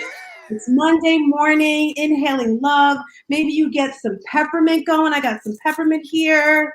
It's too much. Guys, put people in up. Yes. That's my invisible ball right there. Breathe. Relax. Release. Relax. I will relax, Tina, because you've asked me to relax. All the other stuff, I'm not sure I'm going to do that, but I will relax. The bell, I'm going to leave that, but I'm going to relax. I need to relax. All right, good. So one more time, 3 seconds, and then Monica and Tina join with me. I have a few things for you. But anybody want to join in the Clubhouse and Twitter Spaces side? If not, again, it's okay. Let me just pause. 3 seconds. 3, 2, 1. Cool. Here we go. All right. So I have a few headlines for you, Tina and Monica, and to see what you think. These are from the Rundown with Ramon Vault. And by the way, Monica, have you ever had a moment, Monica, where you had the heater on in your office from 4:30 a.m. and it felt like you were being boiled to death, but you couldn't reach and turn the heater off because you're on live video and you have headphones in your ear. Yes. And if you pull, it'll jack up the whole operation. So you can't, it's like one of those bad movies, where they put the water right out of reach. Monica, I just want you to know, Tina, that's how I feel right now. The space heater is on. I feel like I'm cooking. I feel like a Pop-Tart in an oven. Anyways, let's move forward. Have you ever done hot yoga, Ramon? Have you heard of it? Have you done it before? I haven't done anything with the word heat. Yeah, no. So I think you're doing hot TV right now. So it's like hot yoga, hot spin, hot TV, and you're getting it all out right now. I will take that. Monica, this is for you first. Headline says, let me see if I can share this. Let's see if it works. I don't know if I'm going to mess up things. Let's try it. I'm just going to, okay. You know what? Before I share this, we have, maybe that could be, that's probably Dr. Janie Lacy is coming up soon. So Damon, I see you there. I think you're here for her. If you are, just do a thumbs up so I don't confuse. Good. So I won't bring you up this second. I'll save that for her because I would get ready to bring you up. I was going to hit boop and you would have been up there. Then I would have spoiled it for Dr. Janie Lacy. She would have got upset at me. The person who deals with trauma and conversation, she would have screamed at me on live air. Her whole brand would have been decimated. It would have been just a mess. And instead of being like on courtroom TV, she'd have been on HBO. Let's move forward here. Wait a minute. Hannah Perry's here. Hannah Perry, what's up? Owner of the Giggling Pigs. Good to see you. Hannah Perry is here. And Peter Ainsworth, thanks for being here and having some fun with us. All right. We got 11 more minutes, Monica and SatrzTina, for this segment. But here it is. Let me see if I can share this. I probably shouldn't do it live, but I'm going to do it anyhow because I like taking risk. And if it fails, it just fails. And that's just too bad. Here we go. Let's see. Oh, good. So Wall Street Journal says, would life be better? Why did I pick this headline? That's exactly what SatrzTina wants me to say. No. Would life be better? I'm going to toss to you, Tina, if you worked less. Wall Street Journal has this headline out, and I save these little clips because I get segments from these. This is now, the back roads of how Ramon gets segments instantly, whatever it is. But it says, and I think what I'll do is, Tina, I'll leave it at that headline. We'll talk from that for a minute or two. Would life be better if you worked less? The subheadline says, from part-time hours to 4-day work weeks, Americans experiment with living more. So, Tina, I'll turn to you first. When you see that headline, again, we're live streaming on video if you want to join us there, or we're also on Clubhouse and Twitter. What do you think when you see that headline? Would life be better if you worked less? Tina, the mic's yours. I am so 50-50 with this. Would life be better? Because I'm thinking of what Glenn said this morning, how, he did a 7-day Sabbath and he was struggling a little bit. For me, I'm going to say no. Life would not be better for me because I feel like I'm thriving when I'm working because work doesn't feel like work. A lot of people on the outside may say, oh, she's always working. She's always doing something. But that is my joy. So 4-day week work, for me, I'm going to say no. Okay. And maybe what I'm hearing, and then Monica, I want you to jump in. What I'm hearing you say, Tina, is that it wouldn't be better in this season because you're in what I've seen, right? You're in a new journey. So 5 years from now, once you've reached a different plateau, maybe. Is that what I'm hearing? Exactly. 7 years from now, because hopefully, knock on some wood, I'll have a grandbaby by then. And I'll be able to spend more time with my daughter and grandchild and and travel. So we'll say 5 to 7 years. That'll be amazing. Yeah. I love it. You sound like my wife. She's, let me not say that because I want to embarrass family and embarrass certain other people who are, let me just stop right now. Monica, when you hear that headline, would life be better if you worked less? Monica, Ricky, what do you say? If you're talking to me in particular, I would say no, because I am highly engaged in my work. Like I need to and want to be working more. But I do think that if you are a person who feels like you're on a treadmill or the dreadmill, as they say, and you're not effective working less, but working in a different way. Like Justin Conoco always talks about working less, but working smarter, putting systems in place, automating allows you to actually expand your capacity. Like we were talking about that little balloon earlier, would allow you to expand your capacity for work without depleting yourself. So you actually could get more done by working less. So I think that simply by doing the same thing you're doing now and scaling it back, I don't see that necessarily becoming a successful recipe. But I think if you tweak it and you really apply yourself strategically, I think that's absolutely viable. Tina? I want to add on to what she was saying. It's that fish analogy, which we hear all the time. You give someone a fish, you fed them for a day, you teach someone how to fish, you feed them for a lifetime. And my goal is to change the world. Like I said this morning, massive impact in the world. So I just want to put a little bit of Tina into everyone. I think Dr. Jeannie said, this is motivating her to exercise or to get up in the morning. So if you're watching us, she said you're having a push-up segment or something, Ramon. She said you're going to do like a push-up contest every morning. I don't know. Maybe some squats from the seat. But yeah, just throw it I did push-ups before, Tina, and then I got a call from the National Push-Up Federation. They say I was breaking their records too often. They asked me, you know what I'm saying? I can't. It's like humble brag, like, so. And kudos to Mary Lynn, not just Mary Lynn in the house. No, MLM podcast. Mary Lynn's like taking it all off the chain. I got a lot more to share. We got 7 more minutes in this segment. Monica Ricci, SatrzTina, Ramon Ray here. This is the live Breakfast with Champions show, 5 a.m. onwards, Monday through Friday, live video content 5 to 9, and then we go on Clubhouse 9 after with all of our amazing hosts. Karen is chiming in. Flexible. Some people may be on a mission. Thank you so much, Karen. Christina Howard, of course, one of our favorite hosts. Good morning, everyone. Thank you for joining us. Share it out. Okay, good. So with that, again, Dr. Janie Lacy will be up soon. Let me see. Oh, Dee's here. She's getting ready. You can see Dr. Janie Lacy's like in thinking mode, people. Y'all in for a treat. She's going to be up in another 6 minutes or so. Before, I have another headline I can do, Tina, Monica, but let me pause. Anybody on the Clubhouse side or Twitter side, did you want to unmic? Did that resonate with you? Anything we said? I always want to acknowledge we have our audio audience, and we'd love to hear from you if you wish to unmic and jump in. I'll pause for 3 seconds because I can't do 10. Tina's too long. They're breathing.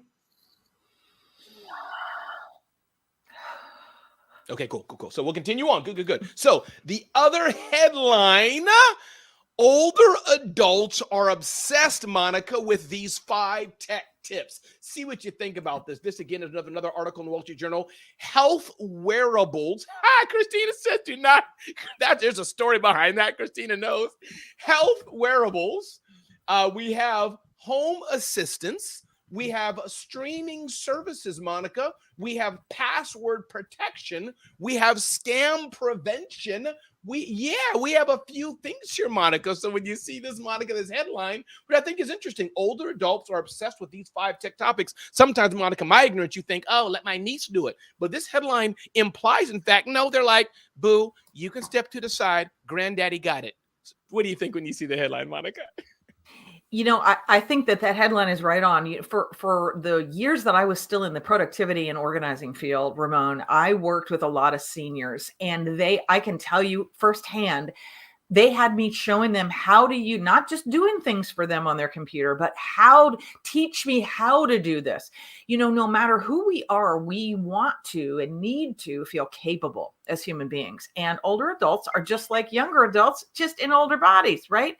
We all want to feel like we can take care of ourselves and that we are taking smart steps to protect ourselves. And so I absolutely think this is right on. And I also think that as of course, younger generations become older, that technology learning curve is going to become less and less steep, because just like you and I, we're Gen X, Ramon. We didn't grow up with laptops and iPhones. And so our learning curve, when we leaped into technology, we were full on adults, but the kids today, they have it from the time they're young. And so as they get older, they will already have a knowledge base that is where they're familiar with technology. They're comfortable with it. That's the other real important thing. And as far as today's seniors go, I think the more we can lean into the fact that our human brains are plastic and malleable and excited to learn new things, we should support our seniors in learning the things that they feel competent and capable of learning. I think it's super exciting. Absolutely. Listen, we have about 3 more minutes to go before we turn into, I'm just going to call it right now, the Dr. Janie Lacy. So I feel like I'm some big time Hollywood producer. I mean, I should just hire Dr. Janie Lacy to work for me. I'd give her like a cup of Cafe Bustelo. I couldn't give it to her daily. I'd probably only could afford to give it to her like once a week or so. We'll see if her agent would allow her to accept that. I have a feeling I'd be a hard no. Ramon, I can hear her voice. Ramon, I love you. but that's a no. Anyways, everybody, again, this is the live show, 5 a.m. To 9 a.m. Eastern Standard Time on live video. And then we go back into Clubhouse and have our discussion with our amazing hosts as well, 9 a.m. And afterwards, I'm here being co-hosted serendipitously, which I love. SatrzTina, thanks for being here, SatrzTina. Stay with me for a bit here. And Monica Ricci, as well as we continue on with the Breakfast with Champions show. You know, I'm going to sneak in because it's like it's live TV. Can I sneak in a commercial break, another commercial break? Steve, that's okay, Monica? Stay with me. Don't go anywhere. Here we go. Let's see if I can. I just love clicking these buttons. It is so cool. Let's do one. So Icon Meals is a friend of Scott, Simons, and etc. Let's hear from them real quick. Here we go. Icon Meals really made it easy to lose weight. It's so easy to hit your goals when you basically have your own personal chef. I just order my food online and it shows up at my door a few days later.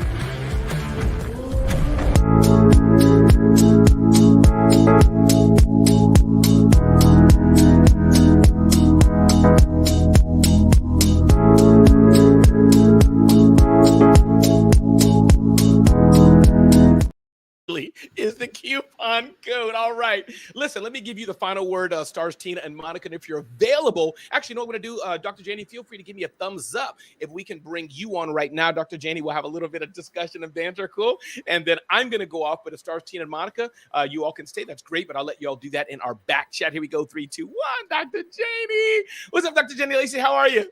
I am doing well. Good morning. Good morning. Hi, Stars. Hi, Monica. Good morning. Good Ramon, to are see you going to be putting that Icon daily food thing in BWC? Because I need that information, and that looks really good.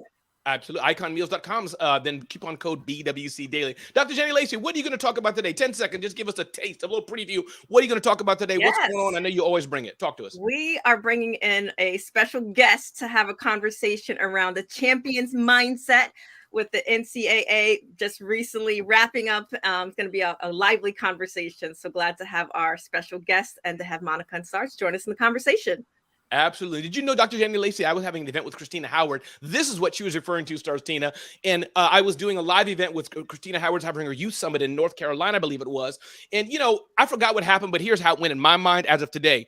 Young bro challenging me like he thought I was like an old goat. He's like, really? Police? And I'm like, police back to him. Right now, let's drop and do push-ups. Dr. Janie Lacy, Monica, and SarzTina. He's thinking Ramon's got to be 60, 70 with his cane, maybe 80. He was out of breath on the floor heaving, and I was still going like sipping a cup of water with no sugar in it. So that's right. There you go. There you go. Don't underestimate. We'll bring you back, Dr. Janie, in 10 seconds, as I'm going to try to produce rest of this. We'll bring you back, Dr. Janie Lacy, in 1 second. So SarzTina, Monica, thanks for rolling with me. SarzTina, you want to say any last word before we transition over to Dr. Janie Lacy? I know you're going to be with her. No last words, but really quick on the topic when you were talking about seniors, we can't underestimate them. During COVID, my mother would go live all the time on Facebook when she walked. I'm like, why are you doing that? Nobody cares. People were actually talking to her while she was on there, and now she's getting paid. She's like, Facebook wants to pay me. Instagram wants to pay me. I'm like, how? Why? So yeah, the seniors are doing the most. I love it. I love it. Monica, last words from you, please. You know what? Kudos to your mom. That is such an inspiring thing to see seniors just really leaning in and embracing. And like Karen was saying in the chat, she's 65 and she is just like rocking it. She is a lifelong learner. I love it. It's inspiring. Absolutely. So I got to click banners, take off Monica. Good. So I'm going to bring in you, Dr. Janie Lacy, right now. Here we go. Add to stream. And I'm going to remove myself, Dr. Janie Lacy. So feel free to run the show. Give me verbal cues when you want your guest, Damon, to come up. I'll leave Monica and SarzTina for now, but you can just verbal cue me and say what you want. And I'll be listening. Thanks so much. It's your show now. Dr. Janie. I'll let you know when to bring Damon up. But yes, good morning. And thank you for hanging Monica and Stars. It's going to be a great conversation. You know what I was thinking about? I had participated in Orlando with a private community around talking about the NCAA. And it just made me really think about not only, this is not when it comes to, let me kind of put this disclaimer, trauma or anyone that's going through any type of mental health issues. We're not talking about changing their mindset to a champion's mindset. There's other things that have to happen.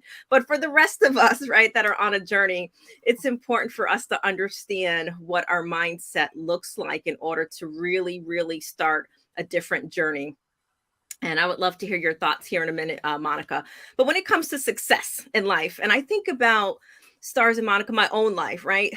it was so imperative for me to have a positive mental attitude, and it was essential because it wasn't always that way. There were times where I had a very negative mindset, just coming from where I came from, not thinking that I could do certain things. But we also know that confidence builds courage. So being able to do things, it can continue to build courage, and not only in my life, but just the people around me. But I also have discovered, and this is where we can bring in our guest here in just a minute, it's not just having skills and knowledge, right? So at some point I was just thinking it's just around having skills and knowledge.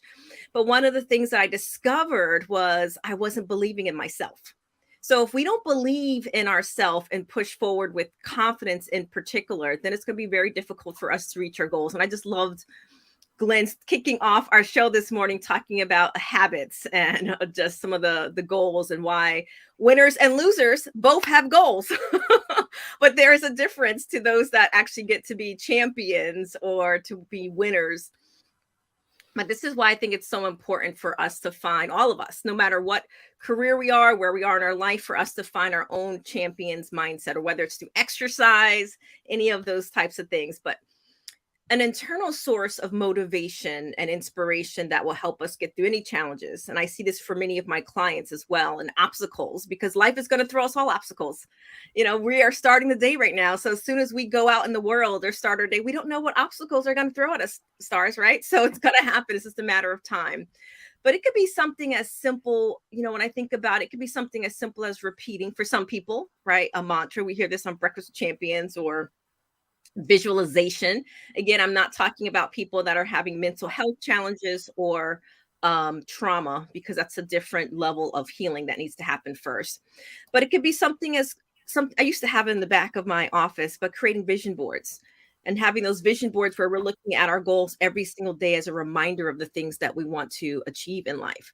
But whatever works for you. So I think sometimes people hear us talking and they realize, well, I can't do that. Well, it's whatever works for you to get you to your goals. We're just kind of having a conversation to inspire people to make something part of their own daily routine.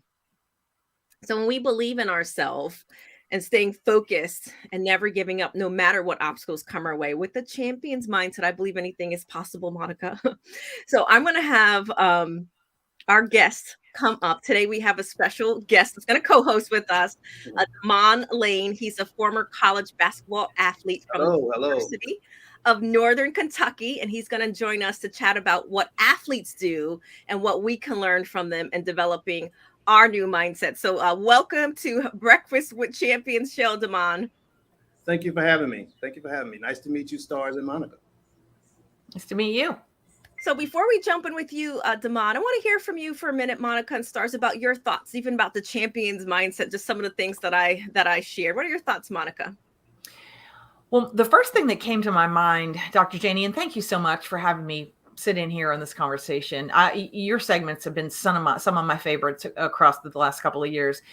One of the first things that came to my mind is that when we're talking about champions can be made in, well, a couple of different ways. But we think about, I have to have this mindset in order to do the thing. But what is actually true, scientifically proven, is that we don't have to have the mindset before we do it. We can also start from the other end, which is doing it, which cultivates the mindset. So the body can start or the mind can start. You can approach it from either side of that circle, and it will complete the circle if you stay consistent enough. That was my own experience, actually. Absolutely love it. Sometimes it's not a matter of waiting for our thoughts and our minds and all the things to line up. It's a matter of doing it. And then that's where our courage and our confidence can be built, because action builds courage. So thank you, Monica. And Stars, what are your thoughts? Wow, loving the conversation. I'm not sure if anyone here heard of a movie called Joy. I watched it again this weekend, and it's all about what you just said, don't stop believing. And in this particular movie, the main character, when she was a little girl, her grandmother kept pouring to her head, you are going to be amazing, you are going to be great. But everyone else in her life was so negative to her. I don't know if you guys know those mops now that you pull them out and it's got the scrunchy cord on it. So everyone in her family, from her father to her mother, you're a loser, you can't do this, you can't do that. She was on QVC, that failed. She just kept failing and failing and failing and failing.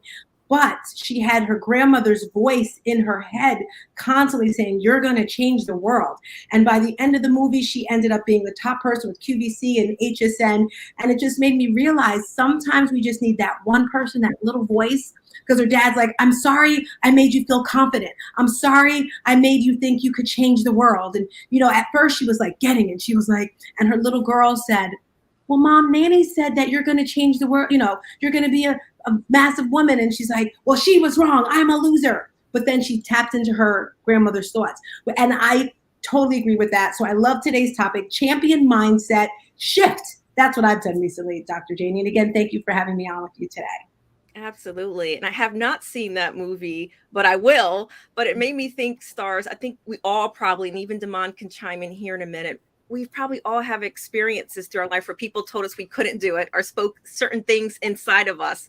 And I remember my own experience of working for someone else's private practice, Stars, and I was ready to jump and to do my own thing. And I remember really, really vividly, the person I was working for sat and told me that I was not ready to build my own business because I didn't have enough referrals.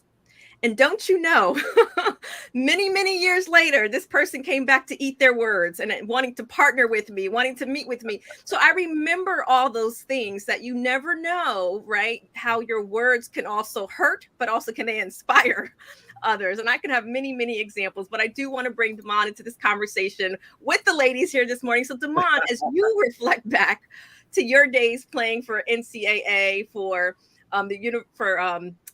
Northern Kentucky University, I mean, what are some of your habits that you would say that you've adopted and contributed to being on a winning team when it comes to your mindset? Just dedication.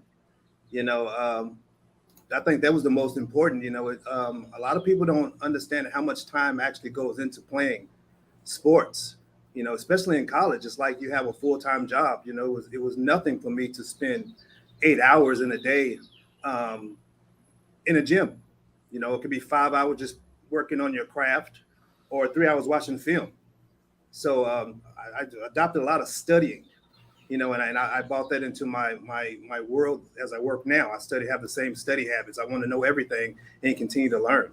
So that, you know, that's what I pretty much bought in. Thank you for sharing that, Damon.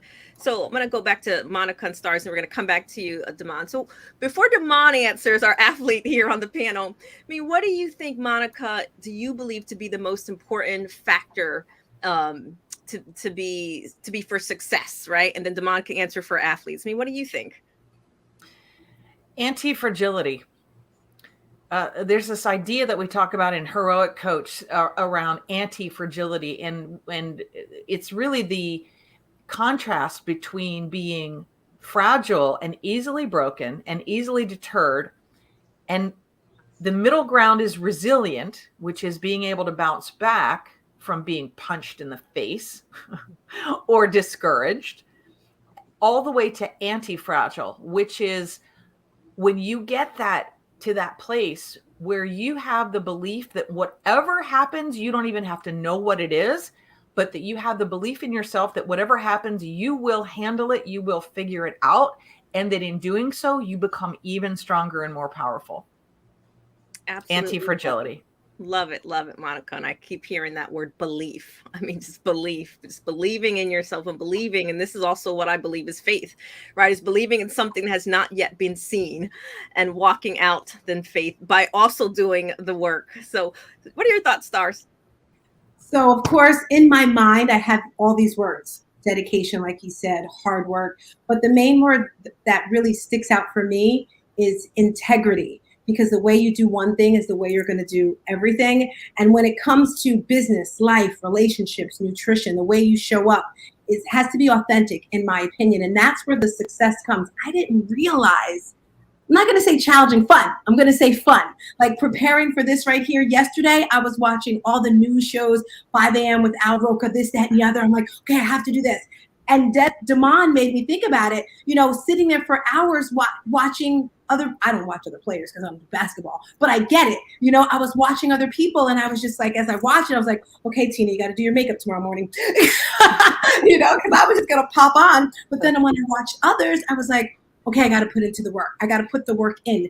Integrity. So if you have a solid base, a solid foundation of where you're going and what you want, it's just going to make it so much easier. That helps with my champion mindset. Back to you. I love that, Stars. Integrity. You know, it reminds me of, I like to tell people to really deep down develop their own roots and not be fruit pickers, right? Because like, as Damon said, we can go and be inspired by other people. But what you said, Stars, is we want to be authentic. We want to be unique. And that's our secret sauce.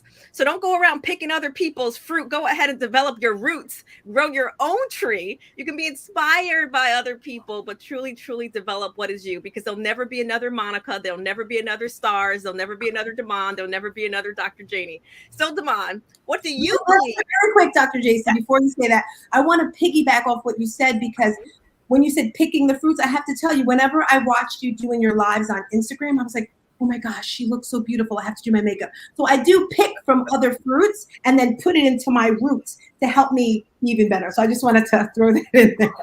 That's right. That is called inspiration. So Damon, we want to hear from you. So NKU basketball alumni, former athlete. I mean, what do you believe when you look back and being part of a winning team is the most successful, or the most important factor, I should say, for success in athletes that we can all learn from? Well, in a team setting, believe it or not, is rapport. You know, you have to have rapport with your teammates. You know, I have to get along with them. I'm pretty sure, I don't know if you're sports fans or not, but you can, you know, sometimes you can see great athletes on the same team and they're supposed to win, but they just don't have it. They don't have the rapport to be successful. And then it becomes a struggle between two different powerful players. And when you have players like that, sometimes you can also get cliques on a small team. So the first thing you need to do is have rapport. Once you have rapport with those teammates and you're willing to sometimes make sacrifices, just to be successful. Every player wants to be successful. And me in my position, my thing was, what can I do to help other players be successful? What do I need to sacrifice? Do I need to sacrifice scoring? Do I need to sacrifice having the ball all the time? When people are happy and you have rapport with them, then they actually will play for you. And then with them having that rapport comes success. And success means winning games. Success means winning games. And I don't know if you heard me recapping earlier, Damon, Glenn Lundy, who's also from your state of Kentucky. Yes. You Kentucky boys. He was talking about the atomic habits, and he was playing a clip, and he was talking about that winners and losers have the same goals, right? But only one of them become champions. So we can all start out the same. And I like that you thought of, and because we're a team here at Breakfast with Champions show, we're a team, even though we're all individuals. But I do believe in the power of community and having a similar goal and not working against each other on teams. I know I had my own experiences from a business standpoint, is hiring people who essentially wanted to be you. And this is what I mean by that, Stars and Monica, is that you cannot have someone on your team who's jealous of you. Because, sometimes we could be looking for that python to strike. And I mean, for that, cobra to strike. And it's the python that's the closest to us. It's the gentle squeeze. So with that team mentality, also moving moderately, I think, Damon, and having a level of vetting people and not assuming that just because people are on your team that they're for you. So what are your thoughts there, Stars? Woo, girl, you are talking to the choir right now, because I am the queen of collaboration and wanting to help the world and change things and give. When the average person that I've been around isn't like that, and then I got messed up in the end. For example, doing events, putting things together, and I'm thinking we're all on the same page for one thing to better the world. And then later on, I find out they're saying different things or doing different things that's not building me up. And then again, they just kind of leave. I think I spoke about this earlier about letting go of certain people so there's space for other people. And I actually had an incident recently where someone didn't really appreciate my worth.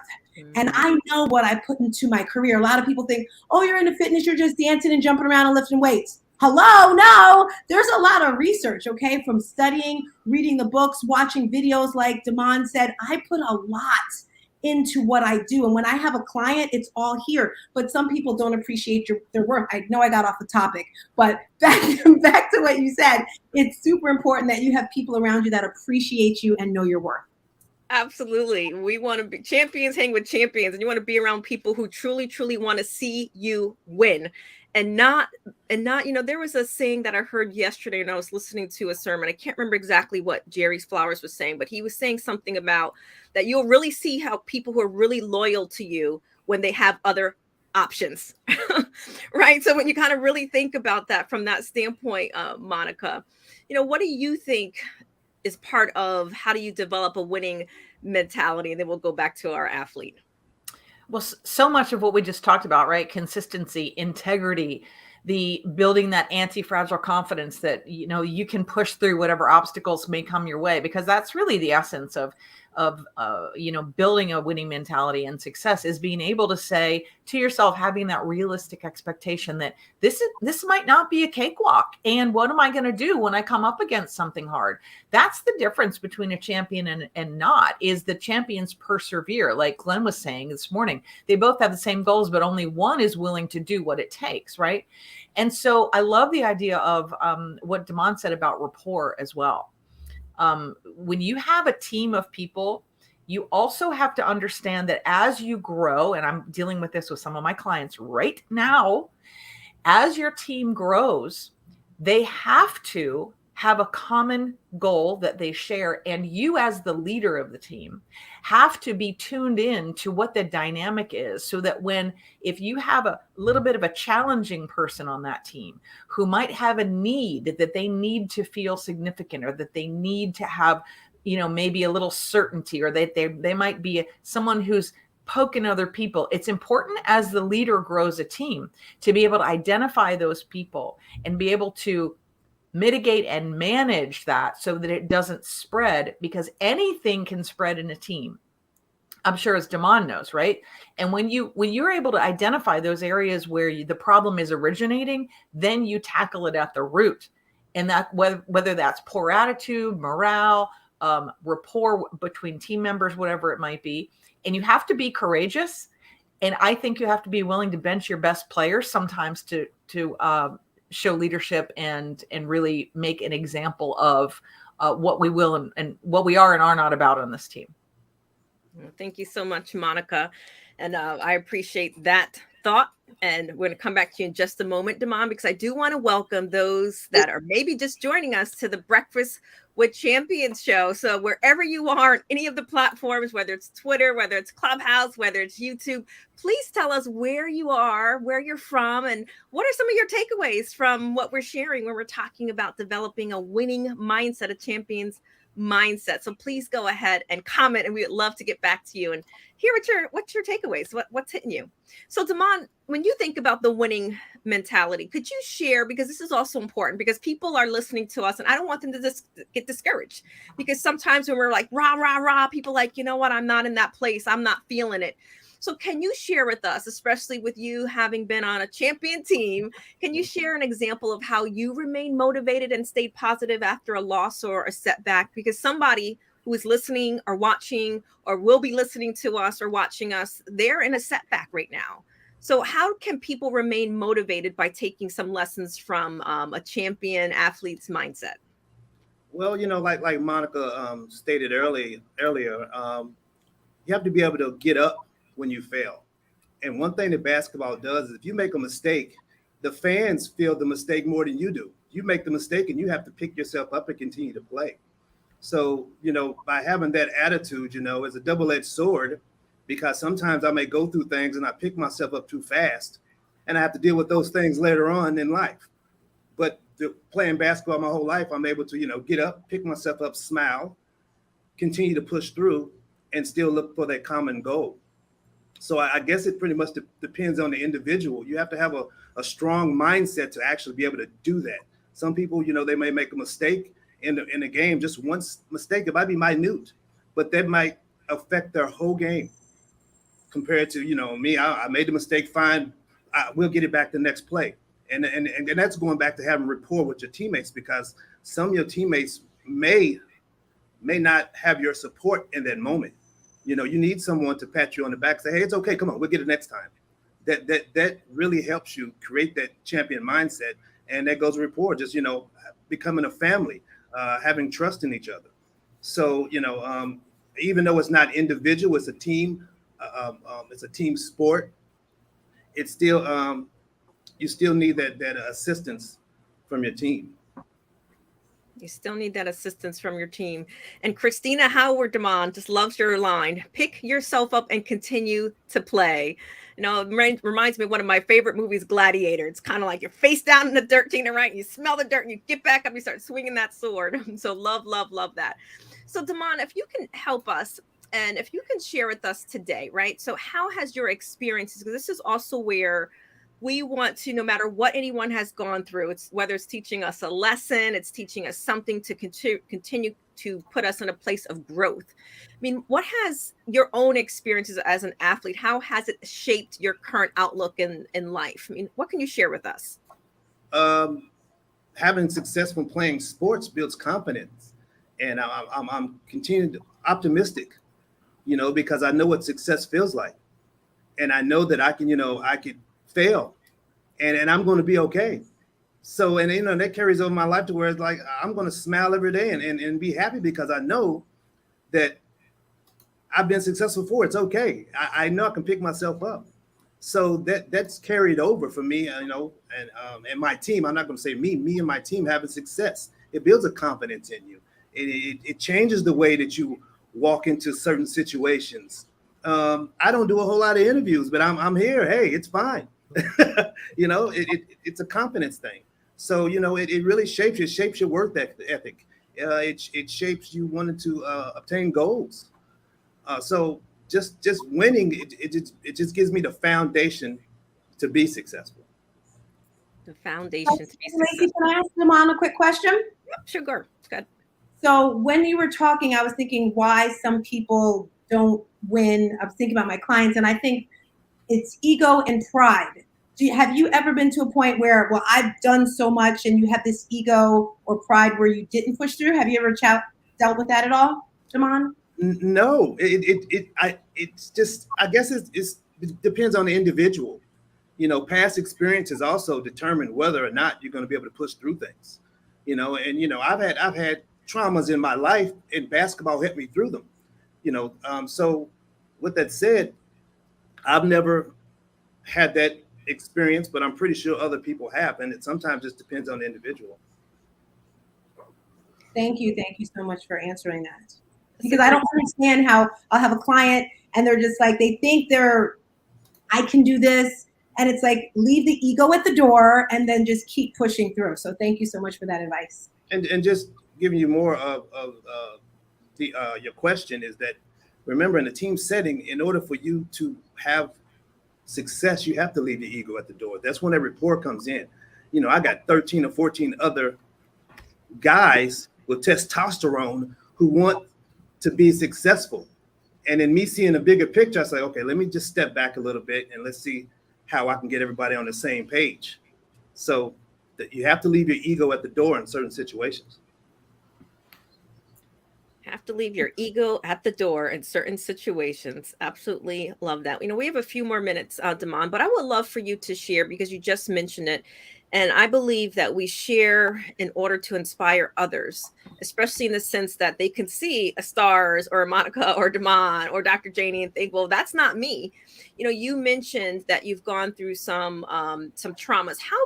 What can you share with us? You know, I know that you had a devastating trauma at the age of 14. How have you used that to fuel you and to being having a champion's mindset? I mean, what can you say about that in a few minutes so that can help someone that may be listening or watching? Well, you know, when my mom passed away at that age you said that she did, you know, and back then therapy wasn't mainstream. We didn't understand therapy in the 80s, you know, and it was rather costly coming from my background. So, you know, I had to find something that could help me push through. And what pushed me through was sports, was basketball, was having a family, you know, a team that say everything's going to be okay. So, and then, you know, and playing sports like that, it took my mind off that trauma. You know, it gave me 2, 3, 4 hours to where I didn't have to think about anything in the world except playing that game. So it helped me through a lot of those traumas. People ask me to this day, how was you able to do it? I had an outlet. Sometimes you need an outlet, just to be able to get through trauma. It's okay to have an outlet, but you're still going to one day kind of have to face that trauma. And you might not be able to face that trauma right then and there, but later on in life, as you mature and you start to understand things, then you're able to put everything in perspective and then understand that, hey, I went through that trauma for a reason. That was just a beautiful share. It's like looking at the time and the space, the resources that were in front of you, that you took that pain and that passion, you turned that pain to purpose points is what I hear. And in those purpose points contributed to that champion mindset, and you kind of integrated it. So when we look at trauma work, a lot of times people try to shove things down.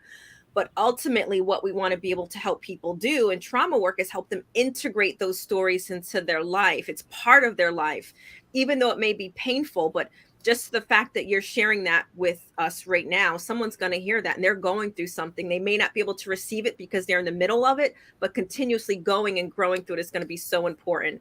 And I'm so glad that Ramon is back, because we want to hear from some of the viewers and listeners, some of their comments and their thoughts. What can you share with us, Ramon? What's everyone saying about this? Absolutely. People are saying it's on fire. I think people are still overwhelmed that we're doing live video. And if I may, I just want to bring, if I may, Dr. Lundy, bring Dre in as well, athlete to athlete. Dre, can I bring you in right now? Is that okay with you, brother? Let me know. Just do a thumbs up if you're good. Okay, cool. I hope you. Yes. Great. Here we go. Okay, and you can go mute off every juggling. platform. I'm juggling a bunch of. Yeah, you're good. Devices. You're good. You can go mute. I just want to bring Damon to meet Dre. But Dr. Janie Lacy, what a great session. Let's give the Clubhouse audience. Anybody want to unmic, say your name, and just say, "Hey, Dr. Janie," and say your name is, and talk to Dr. Janie Lacy and her guests as we wrap up the end of this amazing segment. I'll pause. I'm going to try, Dr. Janie, to pause for 4 seconds. 4, 3, 2, 1. Okay. And again, Clubhouse side, Twitter Spaces aside, we have not forgotten you. You are fully a part of this program, but we always want to give you space, especially towards the end of our segments, to jump in. And I'll do it one more time. Anybody on the Clubhouse side want to say hi to Dr. Janie Lacy? And if not, it's okay. Or demand her guest. It's Mary Lynn. Mary Lynn, the mic is yours. Go. Check. And just mute yourself across platforms, Mary Lynn. And I'll bring you back down, Dre, so you can test a bit. Oh, no. I'll keep you there, Dre, so you can test a bit. But Mary Lynn, the mic's yours. Talk to us. I just want to make sure I wasn't causing some feedback. Dr. Janie, I'm not hurt that it is no longer Therapy Thursday, but Mindset Monday. You guys are killing it. And teamwork makes the dream work. So loving it, guys. Great. Thank you. And Dre, what you do want to do, Dre, unless it causes a problem for you, just mute yourself on the Clubhouse and Twitter Spaces side. We're bringing that feed through here. But Dr. Janie Lacy, first of all, Damon, pleasure to meet you. Thanks for being here. What a great segment. But Dr. Janie Lacy, please, the show is still yours. I was just jumping in to get any Clubhouse feedback, Twitter. But take us out. What do you want to wrap us up with? What a great segment you've had today. Please take it away. Yep, absolutely. So I want to go around to our panel, and even Dre. Hello, Dre. Good morning. Glad that you are here. But I want to start with our special guest, Damon. I mean, what would be some of if you had to summarize in 10 seconds what you want people to take away with how they can develop a champion's mindset, a winning mindset from your own personal experience? I mean, what can you share with us? And then we'll have Monica and Stars do the same. Basically, have the mentality to push through. Because believe it or not, successful is contagious.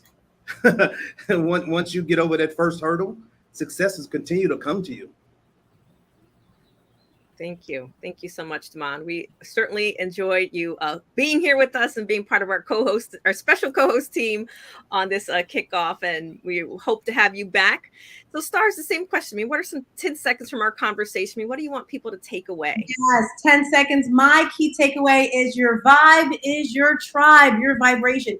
Make sure that you're constantly surrounding yourself with amazing people, because that's going to fuel you and make you a better person, and then you can change the world. There you go. Thank you, Stars. You can change the world. And Monica. Champions are accountable to their future selves. You got to decide who is your future self and act as if you are that person today. Love it. Love it. Monica makes me think of Les Brown's quote, hell on earth is meeting the person you could have been. No, we want to be that person. Well, I certainly appreciate you all joining us, Damon, because when I hear your conversation, I think about what are the common things that athletes do to win championships. I hear developing and maintaining a strong work ethic, staying focused on their goals, having a positive attitude, maintaining good physical health. That's important. Following the advice of coaches and trainers, that's the team as well, and continuing to learn and hone in on your skills and utilizing strategies in competition that are led by example, both on and off the field. So thank you so much for joining us, Damon, and we hope to see you in the future. And Ramon, let's bring in our next athlete. Indeed, Damon, thank you. I'm going to bring you down. I'm going to bring up Dre. Damon, nice to meet you. Dr. Janie Lacy, what a great job. Indeed, Dre Baldwin, you're going live now. Oh, that's right. Dre is streaming too. Yeah, I'm talking to my IG audience and letting them know it's happening. So, Dre, what did you think about that? Dr. Janie Lacy had a athlete, as you are, Dre, just for 5 seconds here, chat a little bit, and talked about champions mindset, perseverance, keep going on, etc. You know this. Talk to Dr. Janie. You know this aspect from your experience, Dre. Yeah, I didn't hear the whole thing. I That's only okay. heard pieces As of it. I being was an kind of athlete. getting my stuff in order right there. But yeah, absolutely. The great thing about sports as it parallels the business is that showing up every day, doing the work, dealing with setbacks. Not every shot's going to go in. There's so many parallels between what we do, especially in the entrepreneurship world and the professional world. And this is why sales companies and professional organizations, they like to recruit athletes out of college to come work for them, even if they're not going to play a sport, because of the discipline that we have to have. We're used to being coached. We know what it means to organize a schedule, showing up every day. And we understand that sometimes we're going to lose, sometimes we're going to win. And those are things that everybody needs, no matter what you do in life. I love it. I love it. Dr. Janie Lacy, one more time, if you don't mind, just tell us who you are, what you do. Again, we have, I always get the numbers confused, 27,000 or 27 million. I can't know the amount of viewers we have here, but Dr. Janie Lacy, one more time, tell us who you are, how we can reach you as we get ready to start Dre Baldwin's segment, Dr. Janie. Thank you so much, Ramon. And I absolutely love that, Dre. And I just love the work on your game, because that is absolutely phenomenal. Because whether we are in sports, whether we're in our career, whether it's in our life, we're constantly working on ourselves. And I am Dr. Janie Lacy, and you can find me on any of the social media outlets at Dr. Janie Lacy. And I'm happy to answer any of your comments. Thanks, Dr. Janie Lacy. Listen, Dre Baldwin, the mic is all yours, brother. Listen, this is the Breakfast Champions Show. My name is Ramon Ray. You can find us live streaming on bwcdaily.com when it works, but definitely YouTube is going live. I'm going to turn the mic over to Dre Baldwin. Dre, feel free to give me verbal cues. You want anything me to do for you, but the mic is all yours, and we have Dre Baldwin work on your game until 8 a.m. Eastern Standard Time. Dre, the mic is all yours. Thank you, Ramon. Let me ask the audience a question.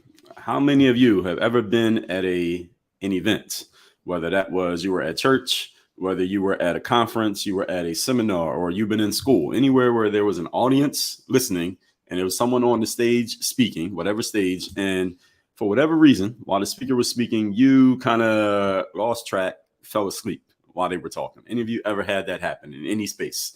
If so, put the number 1 in the chat. If you've ever had that happen, somebody was talking and you just fell asleep and you just completely lost track or stopped paying attention to what the speaker was saying.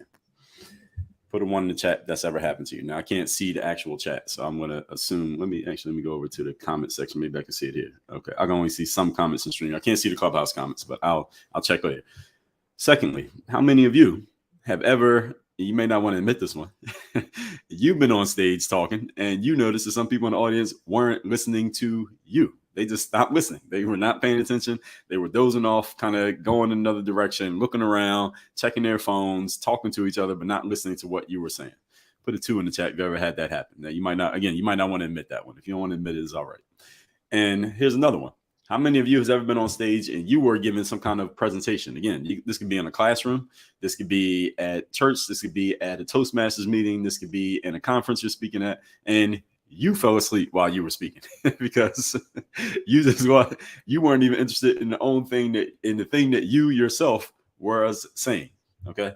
Now, you may not know it, but it probably happens. Not the part about you falling asleep. You'll know that if you fell asleep. But this is what I'm going to talk about here today. The topic here today is why you need to tell stories, why you want to integrate story into your presentations. You want to integrate them into there endlessly and as much as possible. There's no such thing as telling too many stories anytime you're giving any kind of public presentation. I don't care if it's on Instagram, Facebook, StreamYard, YouTube. If you are speaking at a conference with 10,000 people, if you are speaking to your family at a family meeting with 5 people in the room, you are speaking anywhere in between that, you want to integrate story endlessly into everything that you do.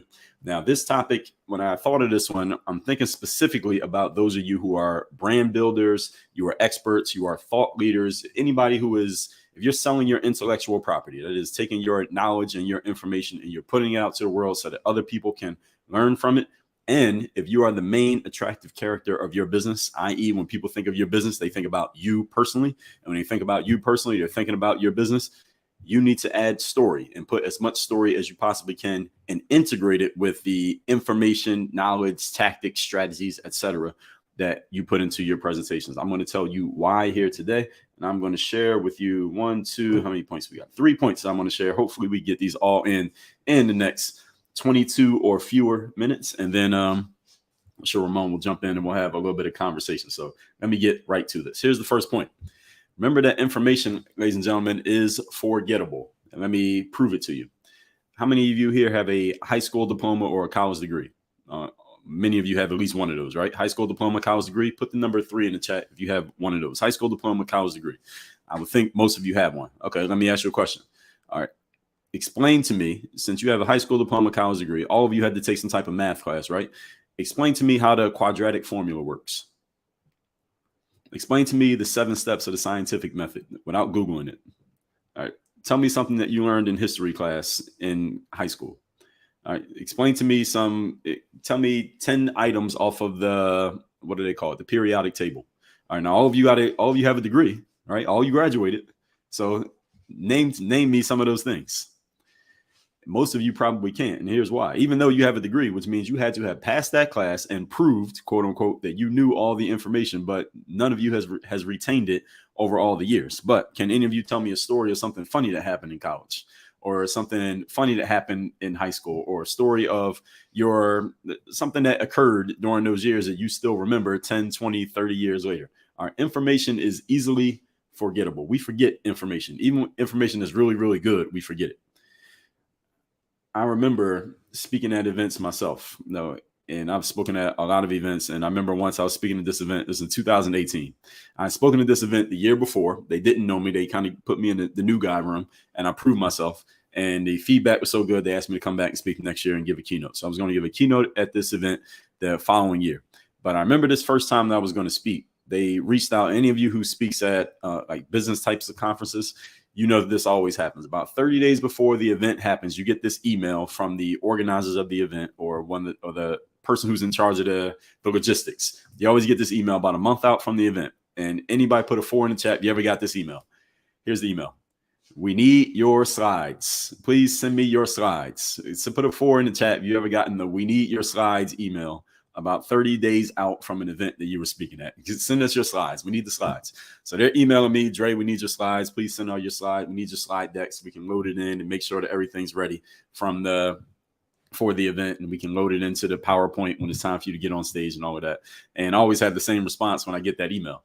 I don't have any slides. There are no slides. So I told them there were no slides. And whenever I speak at events and don't use slides, people always comment on that. Like, Dre, I'm so glad you spoke without using slides. Or sometimes I even announce it and the audience will clap that I don't use slides. So any of you want a tip you can use next time you do a speaking gig, don't use slides. The audience will thank you for it. But anyway, I told them there was no slides. And the person wrote back to me. This is the event organizer person wrote back, well, Dre, we highly recommend that you use slides. Our audience loves slides. They need to see slides. They like to be able to visually follow what you're saying while you're talking. And I said, well, I don't use slides. I don't need slides. Now, mind you, they don't know me. All right, I'm the new guy. They don't really know me from anywhere. Only reason I had the speaking gigs because I had basically filled out a form as an absolute nobody to them. And this goes back and forth, me and the event planner. Eventually, they got the organizer, the main guy who was running the whole event. He eventually jumps into the email chain and he strongly suggests, that was his words, I strongly suggest you get at least a few slides, Dre, because our audience is highly technical. This is like a marketing conference. They really like to see slides. And I assured them, trust me, just let me do my presentation how I do it. I get into the room. They finally relent and allow me, quote unquote, to do my presentation with no slides. And I announced to them at the beginning of the presentation, when I'm in the room, I say, hey, there's no slides here. So all y'all used to looking at that projector, just watch me. And they laughed and they clapped. The whole point is people don't want your information. They're going to forget most of it anyway. These days, when you go to conferences, you see people with their slide presentations and people in the audience taking pictures of the slides. Let me ask you this question. All of you who take pictures of slides when you go to events, when's the last time you looked at those pictures? I'll take a sip of my water while you all think about that.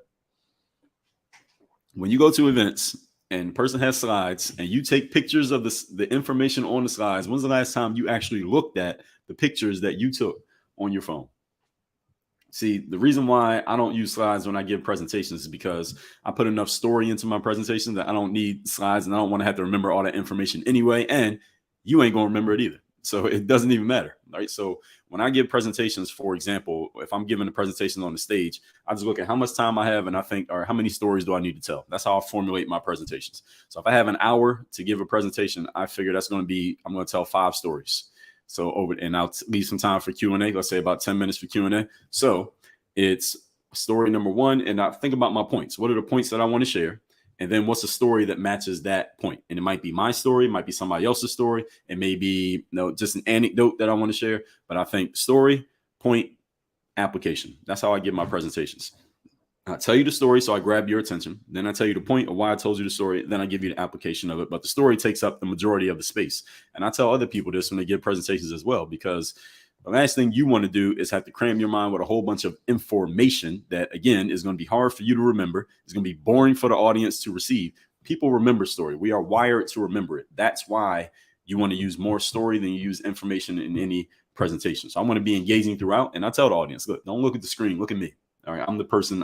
I came here so you can watch me. Don't come here to look at the slides. So as I've shared on, for example, I have a podcast. I had over 2,000 episodes of my podcast. Even the everyday listeners can't recall 99% of the stuff that I've shared. And those of you watching on Instagram, Facebook, YouTube, 99% of the stuff I've ever shared, you don't remember it. But when I tell a story, people always remember that, even if you only hear it once or twice, because human beings are wired to follow narrative. We are wired to follow stories. All right, what is the oldest book that we know of in the world? Is the Bible. And what is the Bible? The Bible is a series of stories that have been handed down, passed down, and accepted for centuries. Why? Because it's a story. If the Bible was a book full of information, you wouldn't remember it, but you will remember a story. Everybody remembers a narrative, and we can connect a story to information. So anytime you need to share information with an audience, connected to a story is much easier for them to recall it and retain it and receive it. All right. That's why you need to know your story. And even personally, you need to know your story, brand builders,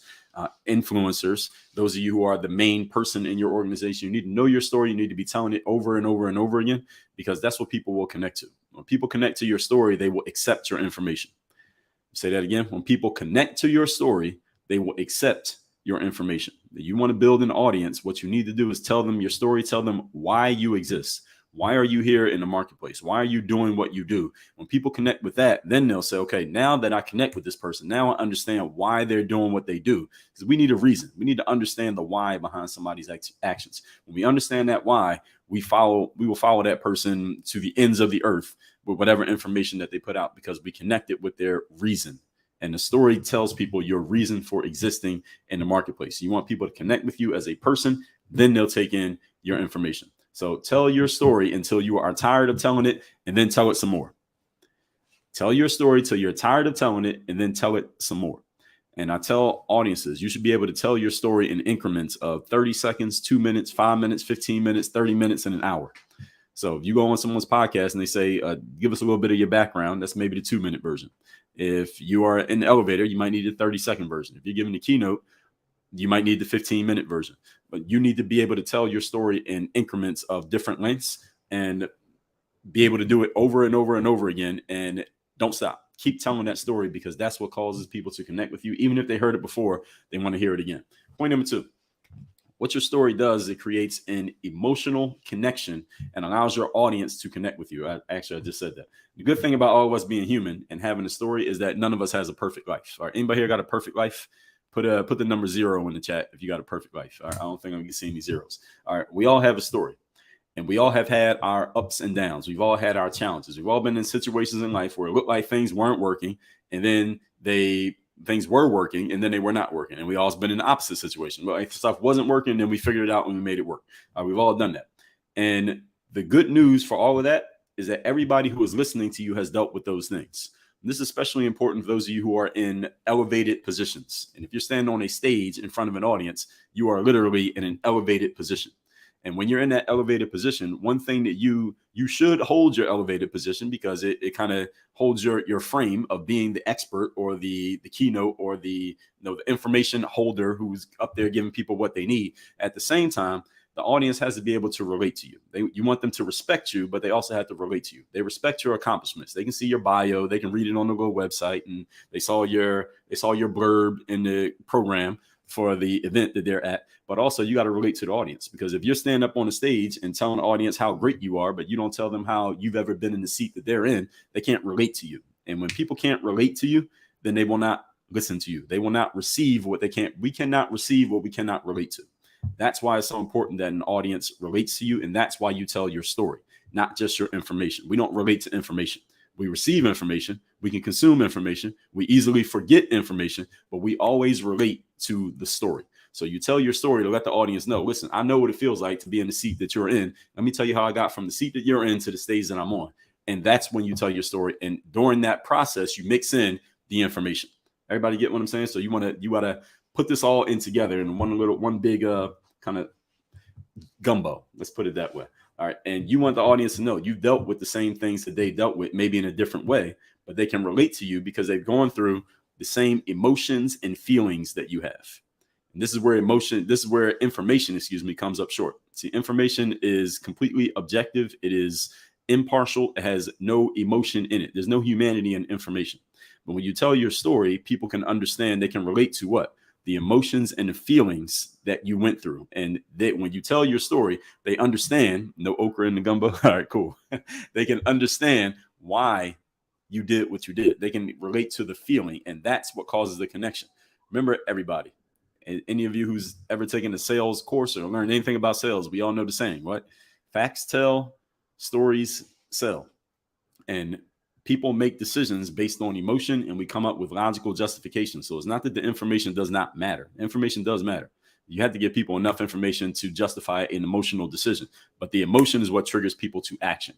And when you tell your story and allow people to relate to you, that emotion moves them to the action of connecting with you. And when someone's connected to you, it's much easier to influence or persuade someone when they're connected to you emotionally than if there is no emotional connection. Can we all agree with that?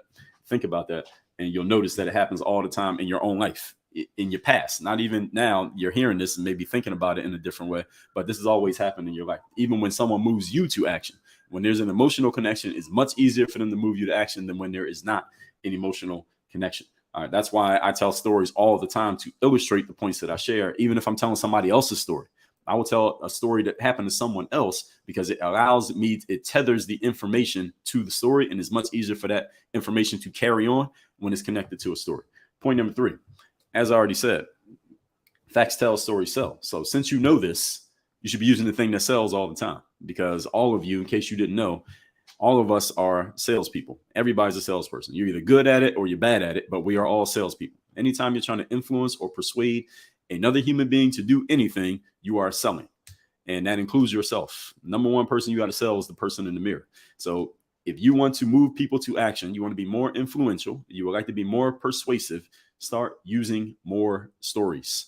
It doesn't have to be your story. It can be somebody else's story. It can be an anecdote. It can be a small little thing that you saw or heard. It can be something that happened to you, but you always want to be telling stories because, again, this is what people are wired to connect with, not your information. You're better off getting people to feel your story and relate to you than you are getting people to agree with your points logically. Should I say that one again? You are better off getting people to feel your story and relate to you and connect with you emotionally than you are getting them to agree with you logically, even if you have amazing logical information that is perfectly rational and it makes perfect sense and it's completely objective and it is indisputable. How many of you have ever presented information like that to an audience of people or even one person and you were unable to persuade them to action? Put the number 6 in the chat if you have ever had that happen. You gave someone perfectly logical, rational, objective, factual, 100% indisputable. You cannot challenge this information. It was 100% perfect, and they still did not do what you wanted them to do. I think all of us have had that experience. Why? Because information does not move people to action. What moves people to action is a connection and a story. That's why the story matters so much. So even if you are like me, a very analytical and rational thinker and a very logical person, logical to a fault, I have been accused of being.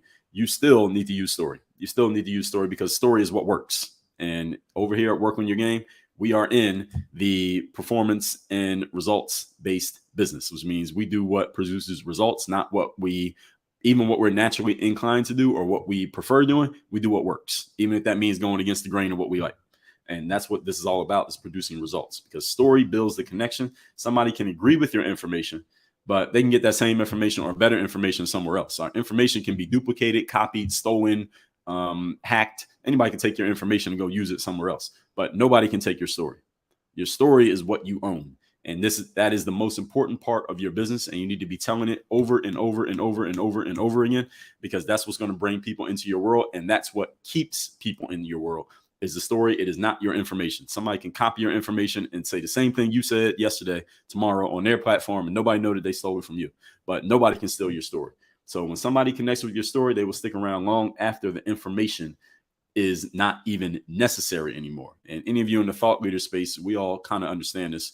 After someone's been in your world for about a year or two, they pretty much got it. They pretty much got everything you got to say. Everything you have to offer, they got it. All right, they know, they understand. Why do they stick around? They don't stick around because you're going to come up with some brand new information that you pull out of your hat. They stick around because they're connected to you emotionally. And what connects people emotionally is not the brilliance of your information. It is the value of the story and the emotional connection that they have with you. And if you don't know what it is, guess what? Ask them. They'll tell you. If they're giving you money, they will give you information. They'll tell you why they're connected with you. So let me recap these points real quick. And then Ramon, I guess you'll jump back on. We have a little banter here, not barter, but banter. And we're talking why to tell your story endlessly. Number one, information is forgettable. They always ask me when I speak at events, give me your slides. I say, there ain't no slides. There are no slides. I don't use slides when I speak. Number two, your story connects emotional connection and allows your audience to connect with you. That is what keeps people around. It is not because they believe you're a genius. You are a genius, but that's not why they're sticking around. Number three, facts tell, stories sell. You want to influence and persuade people, give them stories. Do not give them facts. Facts do not move people to action. We've all probably seen that over the last few years in society. Facts alone will not move people to do anything, but story will. All that said, Ramon, back to you. Dre, man, what a fantastic segment on the Clubhouse Twitter side or Twitter Spaces side. Again, just to let everybody know, we're watching this live. This is the new BWC Daily Show. SatrzTina, I'm going to bring you up. If you're ready, give me a thumbs up. Here we go. But if you're watching this on the BWCDaily.com side, thank you. Many people are watching this on YouTube, our brand new YouTube channel. We'll be having live programming like this, 5 a.m. to 9 a.m. Eastern Standard Time on video, and then we'll continue on Clubhouse, 9 a.m. and onwards. Dre Baldwin just dropped science on us. Tina, I'm going to ask you to comment on that in 1 second. Storytelling and speaking and the power of communication. But I just want to prompt, if you're on the Clubhouse side, get ready. We want to come to you. We got about 6 minutes to go before we're bringing up Monica Ricci on the Clubhouse side and Twitter Spaces side. You in the audio, you are part of our live audience. You are part of the show. If you're not here, Dre's just talking to himself and me, and that gets kind of boring and weird. So, Tina, real quick, what do you think of what Dre said? And then we'll see who wants to chat on the Clubhouse side or our Twitter Spaces side. Tina, all you. Yes, I definitely agree with the storytelling. At least for me, it helps me understand the conversation or the purpose of what you're trying to send to someone. So, for example, if you're teaching someone perseverance and you're telling them a story of how you persevered, you can see it and you can feel it. Plus, it makes it a lot easier when you're talking in public. It's just natural flow. Like, yeah, I remember when I did this, and you get a little more animated and you get a little more excited. So sharing stories is definitely important. Plus, I believe when you share your story, you're releasing if there's pain, you're releasing the happiness, and we have to sometimes just release certain things. So it's very good to share a story.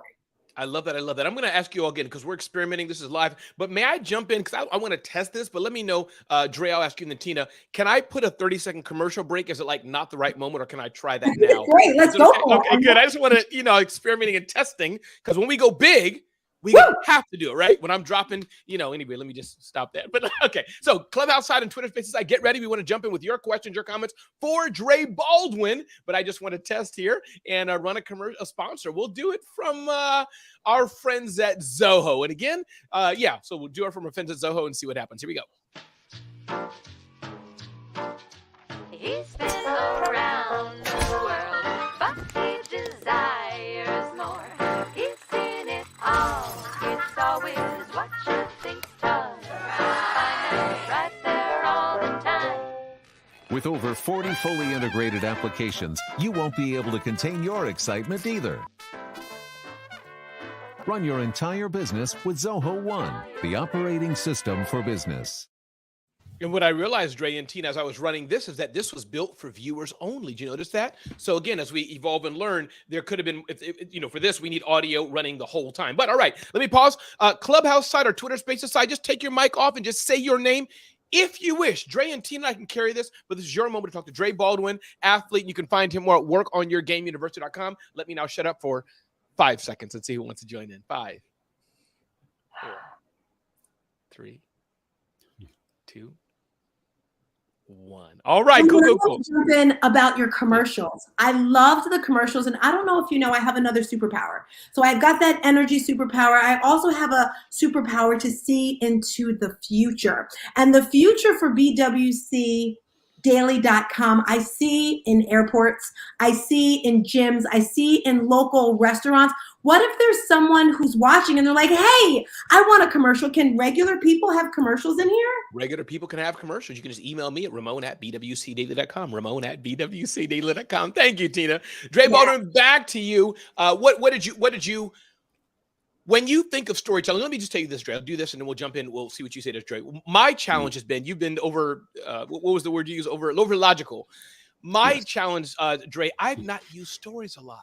Not that I poo-hooed them a lot, but I don't know. I just didn't use them. I'm more of I'm very engaging and all that. Some of you've heard me for sure, but I didn't tell enough stories. I thought, the Les Browns and other people in the world what does Les Brown know? He tells stories all day. What does he know? And so that was but I'm using them more. Now, I'm not using them a lot, Dre, because I'm still sticking to, I'm like a bullet point person, 10 ways to, 5 ways to. That's me. That's how I tell stories with fun and humor. But I am learning to set it up more because I think the connectivity are right. But Dre, respond to that Ramon not doing it enough, and then Tina, and then Dre, you'll close us out. Go ahead, Dre. Yeah, so the stories are like the glue that kind of puts the information together. So that's why the stories are so valuable, even when you give a point, because I'm sure with your experience in business, Ramon, even when you have a point, there's usually a little anecdote or a story, even if it wasn't your story, it could be somebody else's that will allow people to make sense of it, because sometimes information go over people's heads. And I tell people, especially people in the intellectual property space, is you should never overestimate the intelligence of your audience. You shouldn't expect them to understand what you understand. So you got to kind of spoon feed things to people. Everybody can understand a story. Not everybody understands information. And sometimes we, as experts, assume that people understand what the level that we're talking at, and sometimes they don't. But the story makes it accessible for everybody. That's why the story matters so much. Tina, what do you think? I think when it comes to personal stories, it's great because it gives people a little peek, a little insight into your life. Like when you shared a story once about your wife you got an event and you had to speak and they paid for all this stuff. It's like, wow. So it's like we get to see a little bit into your life. So that's why I think personal stories are great, because it lets people know a little bit who you are and they feel as if they're a part of your life because they see you every day. It's like, where's your coffee, Ramon? You notice I keep asking you, right? Where's the coffee? I'm waiting for we want to be a part of you. The cup is empty. Dre Baldwin, Carrie is out here. Give us any last minute thoughts. And Monica, when you're good, let me know. Give me a thumbs up, Monica, so I can pull you on camera. But Dre, give us any last minute comments or thoughts here today as you talked about from Work on Your Game University. I'm guessing these are principles people can find out at Work on Your Game University. Dre? Yeah. So as I said, everybody keep telling your story. Come up with different ways to tell your story. Tell your story over and over again. Tell it until you get tired of telling it, and then tell it a whole bunch more. Your audience does not get tired of hearing. Nobody gets tired of hearing a good story. So any of you have kids, so you tell your kids a nighttime story, they want to hear the same story over and over and over again. Adults are the same thing. We just got older and sometimes a little bit fatter and sometimes a little bit uglier, but we still want stories. All right. So tell your story over and over and over again. Replace some of that information with story. And anybody wants to learn more with me, I put my daily motivation text number in the chat, and then it's workonyourgameuniversity.com is the other place that you can take your next step with me. And that's that. I would love it, Dre. I would love to hear a show from you, Dre, like how you do all the things. And Monica, good. I'm going to pull Monica right now to join us. And Dre, everybody got a few more seconds. Again, I always acknowledge. Let me ask that. Good, because we're live broadcast. For all I know, Dre got like his driver outside waiting to take him to, I don't know, some meeting No, I'll with. stick around for a minute. Okay, good. Yeah. Yeah, but I think it's so important, Dre. And what I'd love to know, Dre, is that Monica and Tina, you can just vote, raise your hands no matter what I say. Would you like to get a segment from Dre about all the systems and how he does thousands of podcasts, thousands of content? I'm on his list, his email newsletter, his website. I have the Work on Your Game podcast here. Let me do this. I'm not going to share it on live screen, but amazing. So, Dre, we're voting right now. Are we voting? Let's vote. Okay, good. Dre, yeah, the vote's in. You got to do a segment like all your stuff, how you do all this stuff. All right, sure. Maybe next week. I appreciate it. Dre Baldwin, again, thank you so much. Work on Your Game University. Thanks so much for being here, Dre, with us. Appreciate it, and blessings to your baby. See you later, brother. Thank you. Everybody, that was the amazing Dre Baldwin. We have Monica coming up next. SatrzTina, what do you think Monica's going to talk about? Do you think she's going to bring it and drop fire at SatrzTina? What do you think?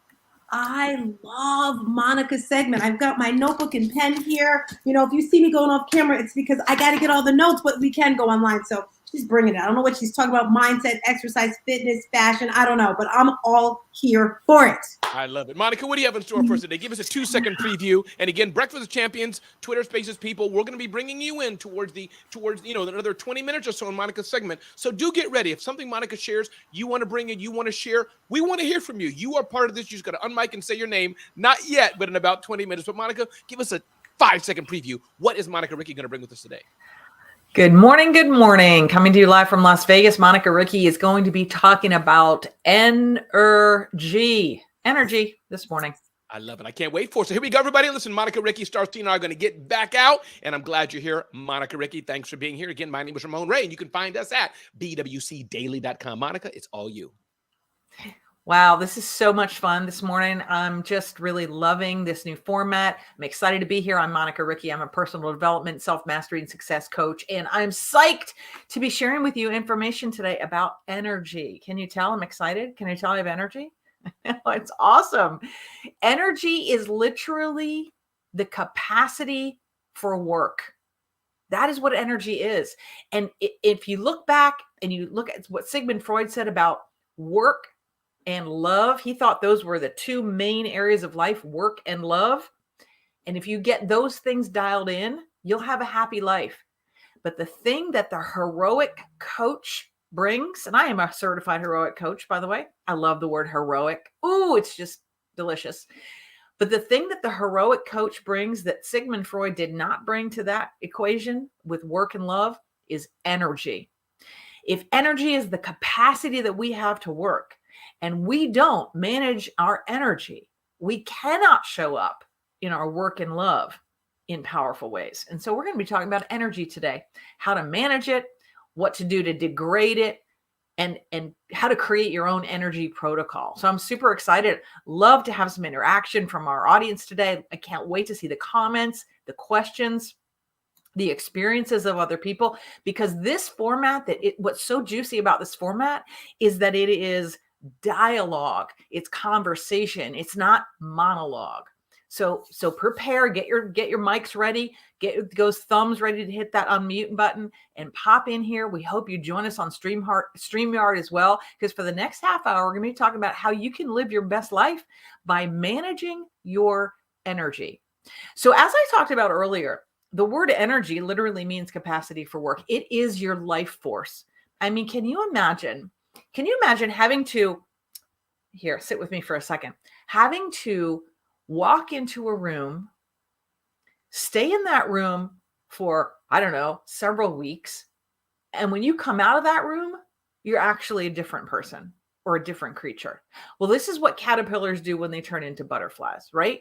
And I know there's some certain kind of caterpillar. It's only one kind or something that does that. But anything that goes through this metamorphosis kind of change, right, takes energy. Can you imagine, like, you're a caterpillar and you're going to build this stuff around you and you're going to zip up all your pupa and your little shells around you, and then you have no energy stored up in there to transform into your new thing? What would happen? You would just like wither away in there, right? Energy is life force. It's your zest. And life force and zest is the stoic virtue, which is most highly correlated to the idea of flourishing. Flourishing. Right. And this is why energy is so, so important. And, you know, when you're a coach, you're always like using metaphors and analogies and whatnot to work with your clients and in these engagements where we speak to groups. And one of our famous analogies that coaches like to use is the analogy of the car, because everyone can really relate to it. Even if you haven't owned a car before, you don't own one, you still relate, right? You understand the metaphor of the car and the fuel and the maintenance and all that stuff. And so if you're a car, and the idea of energy is your fuel that you put into the tank that allows that car to drive in your life.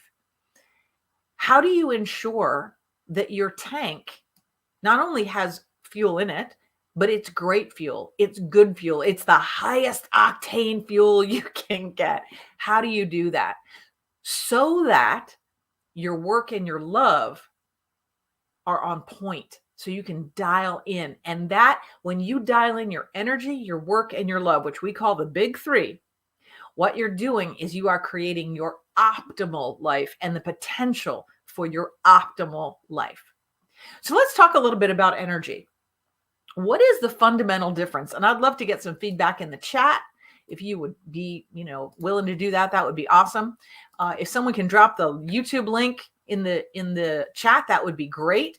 That way we can all participate in the chat, because if you're on StreamYard or you're somewhere else, you can always interact with us in the YouTube chat as well. And I will verbally say it, Monica, just to say it right now, just so those who know, youtube.com/@bwcdaily.com. So you can go there, and definitely we're seeing the YouTube chat. So you can feel free as Monica's going along. And Monica, there could be a 10-second delay. So just note that as well. youtube.com/@bwcdaily, and in the Clubhouse chats and Twitter Spaces chat. Monica, back to you. Awesome. That sounds great.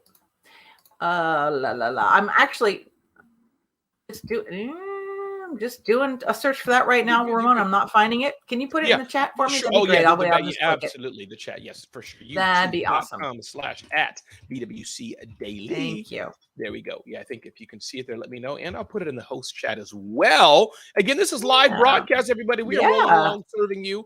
Monica, Ricky's here. Yeah, youtube.com/@BWCDaily is the YouTube channel chat where people can put their comments in and things like that. All right, great. Thank you. I'm going to be joining you over there in just a moment. But we're talking about energy today. And what's the fundamental difference between energy and time? That's my question for you today. Anyone have an idea? Put it in the chat what you think the fundamental difference is between energy and time. Do, do, do, do, do, do, do. We're singing. The fundamental difference between energy and time is that you manage your energy and that you cannot manage time. That is powerful information because it allows you to understand what levers you can pull, what dials you can dial up and dial down, right? So many times in life, we try to manage the things that we can't, and we forget to manage the things that we can. And energy is one of those things that you can manage and become a champion accountable to your future self. That is awesome. So you can do that in a couple of ways. You can manage your energy through your physiology, your body.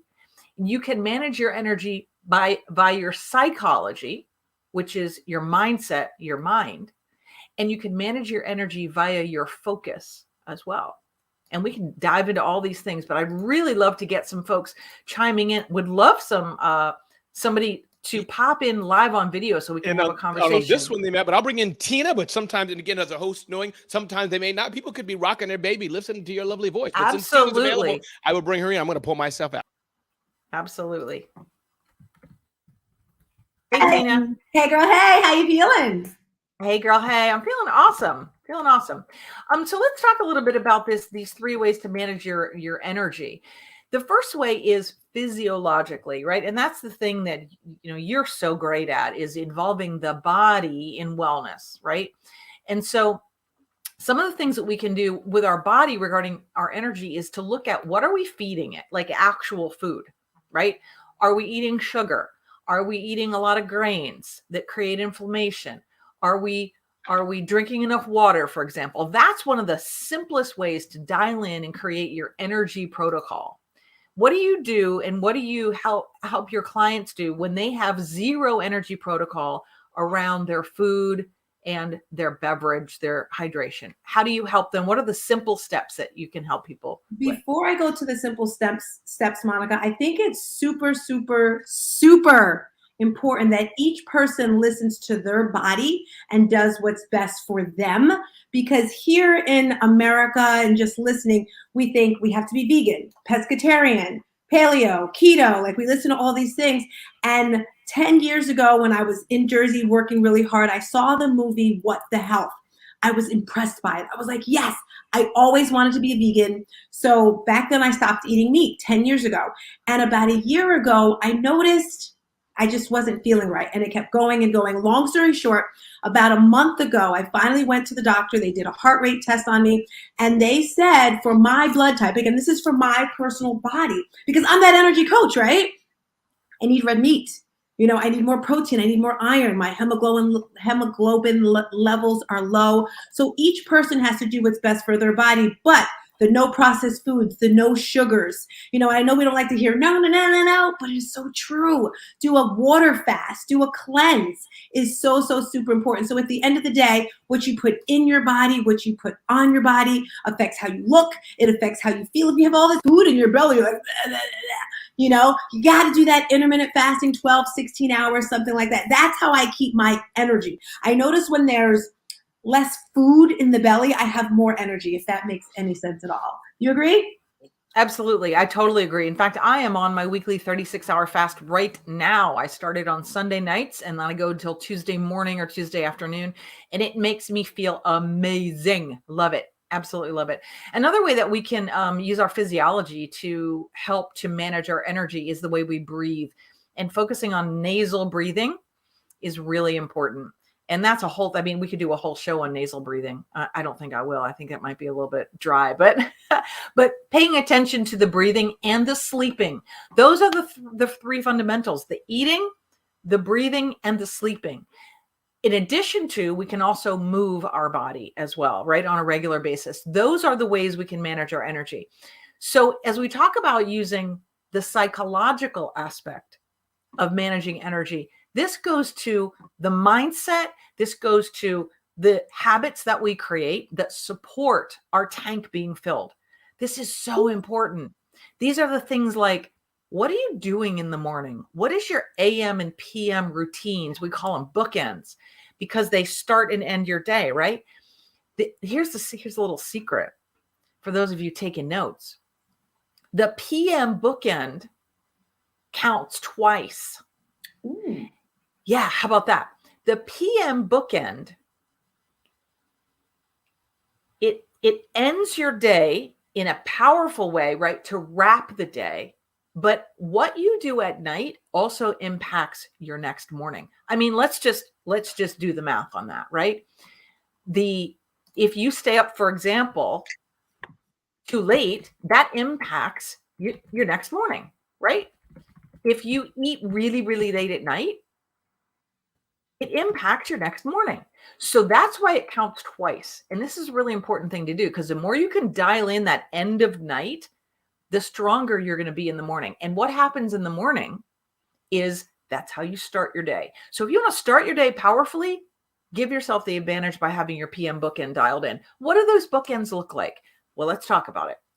I can share with you that my AM bookend has changed and my PM bookend has changed, and it evolves over time. As we get more and more data about ourselves, we get to say exactly what you said about bioindividuality around food. By the way, I am a massive meat eater. I thrive on the meats, all the meats, right? I'm O negative. I don't know what yours is, but I absolutely love it. But it's the same way. When we dial in and we look at bioindividuality about what works for us, you may find that going to bed at a certain time for you works better than going to bed at even a later time, works better than an earlier time, for example. Or you may find getting up at a certain time. You may not be in the 5 a.m. club, for example.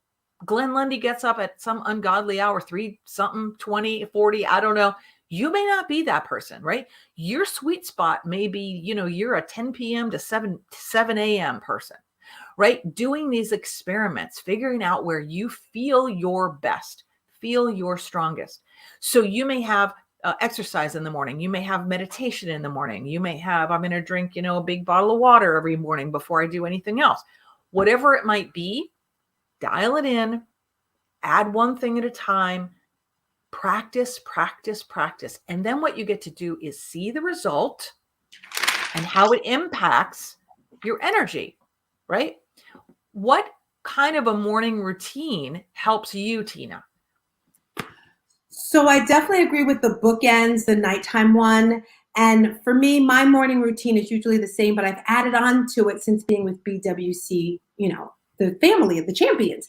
So I always teach a morning class. And before I would wake up like 5 or 10 minutes before I had to teach class. Now I do an intentional extra 30 minutes. I really focus on not looking at my phone because I go to bed pretty early. So when I wake up, I have at least 15, 20 messages, and that just kind of gets into my head. I think I was told the first 20 minutes, whatever you put into your head is so important. So usually I'll put on a YouTube video. Well, I used to do this. I don't do it anymore. I used to put YouTube videos on of motivational quotes and sayings and things like that. In a while, I'd wake up and there'd be someone playing a harp. There would be someone fanning me.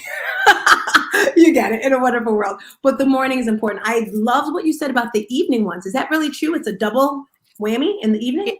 It really counts double because, just think about the times in your life when you wake up and you haven't had good sleep, for example. Doesn't it impact you? It does, right? When you drink at night and you wake up and you're like, oh, I'm a little bit whatever, it impacts your morning.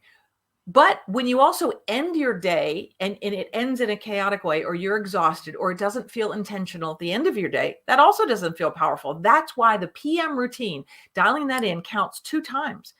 At the end of the night and at the beginning of the morning. So it's the more solid you can make your PM routine so that you're getting great sleep. That's the reason for it, by the way, so that you're getting great sleep, because during that sleep time is when your tank, again, refuels. Your body goes through so many processes when you're sleeping. You do this brain defragmentation.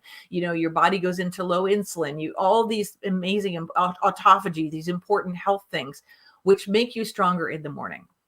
Monica, are there any things that you do in the evening? Like for me, my facial routine, that is like a must have. But do you do anything special like putting Palo Santo or sage, lavender? Do you do anything that you must do every single night?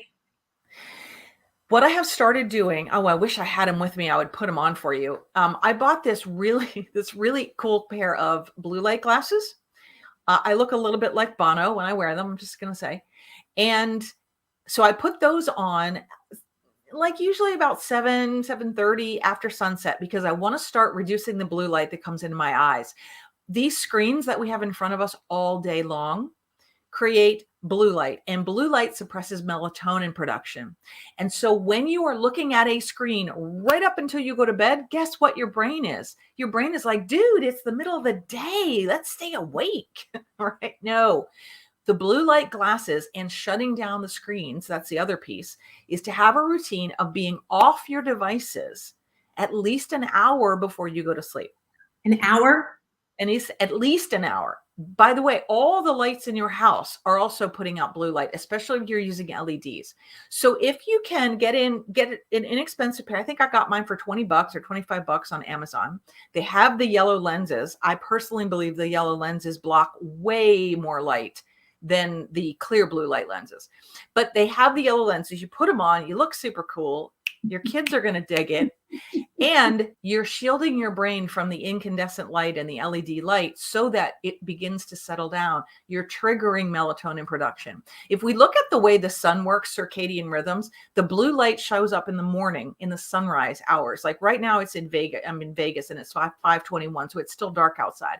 But as that sun starts to come up, I'm going to get my eyes in the sun, in the light. I'm going to get that blue light in my eyes because that stimulates cortisol production. That stimulates the brain going, wake up, it's daylight. Same thing. The sunsets are warm light, red tones, orange tones, yellow tones. The blue light is fading, waning at night. That's why it's important to really pay attention and do everything you can do to stack the deck in your favor to get your butt in the bed at least 7 hours, you want 7 hours of sleep, not in the bed 7 hours, sleep 7 hours. right? So you may have to get in the bed at 8 hours if it takes you a while to fall asleep. All these kind of things, this little attention units that you're putting toward your energy are going to pay off for you long term when you get consistent. Dialing in all the things we talked about. Your focus. Let's talk about your focus, your kryptonite. One of the things that you can do, no matter what you do after this half-hour show is over today, is you can think of one thing that is preventing you from focusing on your well-being, and you can identify what that thing is and then bring attention to stopping it. You can also do one thing that you're not doing.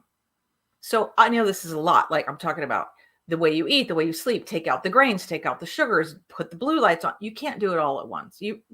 It's too much. Choose one thing that you know will move you forward to stop and one thing to start. Because here's the real truth. It doesn't matter how much you add, let's just say, to your diet. It doesn't matter how much good stuff you add to your diet if you're not taking out the crap. It just doesn't. You're just adding more calories. You're basically putting like great fuel on top of crap fuel. You got to remove what is stopping you from being optimal, in addition to adding something that is going to augment your ability to be optimal. Does that make sense? Yes, very much so. Hey, Monica, continue your segment. I just wanted to say Brielle Riche is here. Her segment will be next in about 7 minutes, but I just wanted her to join the conversation. She told me some things in the back chat that will dovetail and synergistic with this segment. So please continue, Monica, it's your segment, but Brielle Riche is joining as a guest.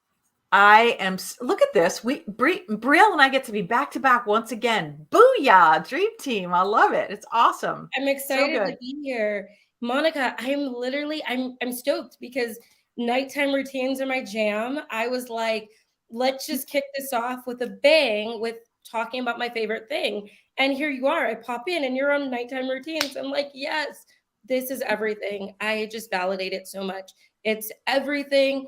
And you can't live without them, right? You can try to live without a nighttime routine, but you're doing yourself such a disservice by not optimizing the time that you're sleeping the same way that you optimize your time during the day. So I'm just here for the juice. Great job, Monica. You are. Thank you. Can you imagine? So imagine this. This is how, listen, I used to live my life the same way. Tina said, I used to get up 10 minutes before I had to do a class. Dude, I'm the person that I would be like, my first client is 10 a.m. Let's see. So I would back time it and think, how long can I actually sleep, right? In the morning before I can, wake up at the last minute and run out the door. It is no way to live. Can you imagine if you got on a plane and the pilots are up there, like they come running up the jetway the last second, they come screeching in. They're like, are you guys ready? Should we go? No, pilots are in there. They got their checklist. They do it the same way every single time. The takeoff, the landing, the whatever, right? We cannot come screeching into our lives every morning and expect that we're going to be powerful and intentional and create the results we want, and then shut down our lives when we're exhausted at night. We fall into bed. We don't even wash our face. We don't even brush our teeth or any of that stuff. It is not a powerful way to live. It is not a masterful way to live. And that's what we talk about here on Breakfast with Champions is upping your game, like upping your own personal potential so that when you go out and you're in the world doing whatever it is that you do, whether you're an athlete like Dre and a mindset coach, or whether you're an amazing speaker like Ramon or anything, you're bringing your best. Because when we bring our best, and Barbara Majeski talks about this a lot, when we bring our best, we have a bigger impact. We have a farther reaching impact, right? And this is also really important to hear. We're modeling. We are modeling for other people what's possible, how it's possible to show up in your radiance, in your greatness, and in full command of what you intend to do in this world. And it's so yummy to be able to do that. It really is. It's so, it's just Monica, I want to piggyback really quick off what you're saying. I've had this philosophy for a long time. 15 minutes early, you're on time. When you're on time, you're late. And when you're late, you're left. But now I find I have to push that to 30 minutes. And my people are now doing it, meaning the people that I surround myself with. And that's they're elevating me to be even better. So I love that. Just wanted to share that bit. Hey, and also, let me see if we can get it before you respond, Monica. Don't forget, on the Clubhouse side, on the Twitter Spaces side, there's still time for you to talk to the absolutely amazing Monica Ricci before we have our next segment with Brielle Riche leading. But if you do want to jump in, just unmic, say your name.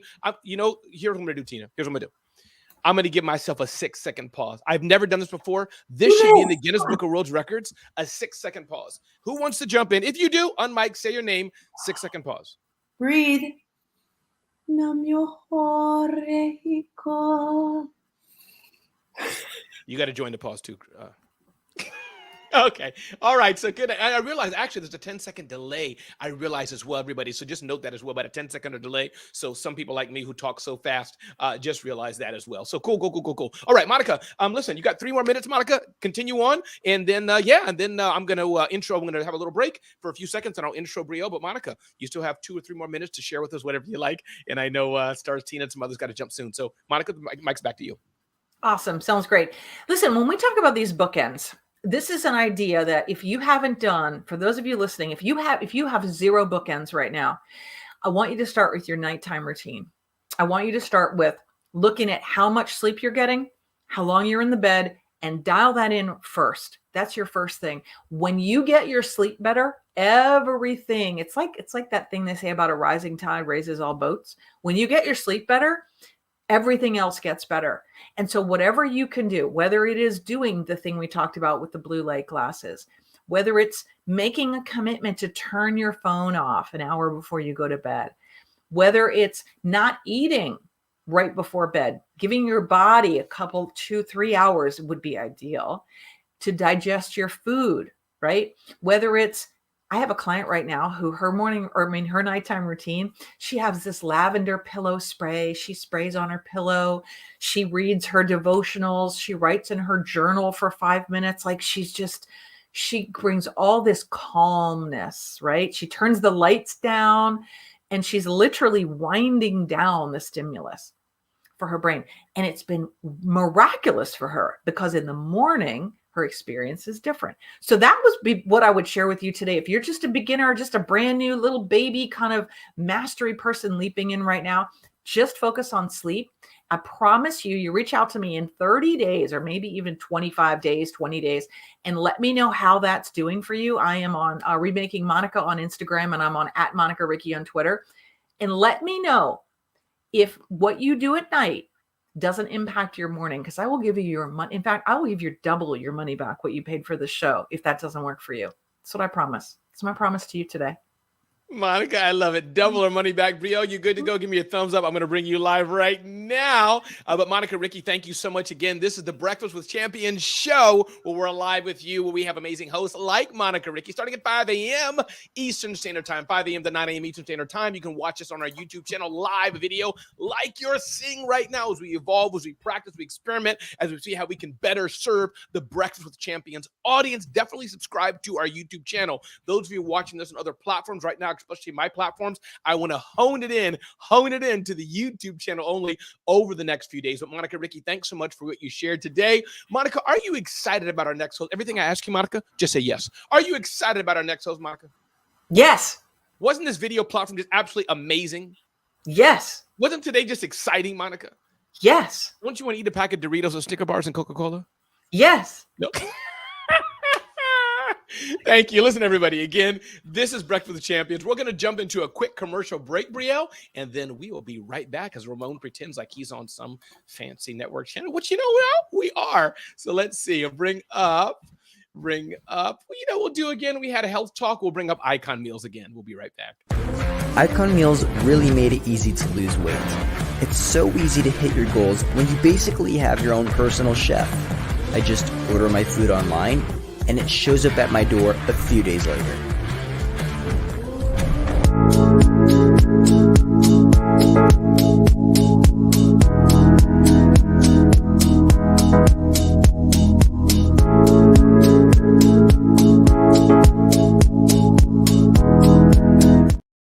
UC Daily. All right. Brielle Riche, you and I have been on Clubhouse. You've been on much longer than I have, or at least we've been in different rooms, and I've learned so much from your segments on amazing things. I don't know what you're going to say today, Brielle, but I know it's going to be fire, Brielle. It's going to be amazing. So we're glad to have you on the platform. How do you feel being on live video in the Breakfast with Champions room, Brielle? How does it feel? You know, it's really early in the morning here, and I thought about it. I said, okay, how am I going to feel? Can you guys hear my Clubhouse echo or no? Hear you. Clubhouse Okay. side, can you hear it okay? You On can't Clubhouse? hear it. I can't hear it. That's Okay, perfect. cool. Go ahead. Okay. I thought to myself, how am I going to feel? You know, it's really early. It's still dark outside. It's camera, right? This is live. And then I realized that I got to do it with you, Ramon.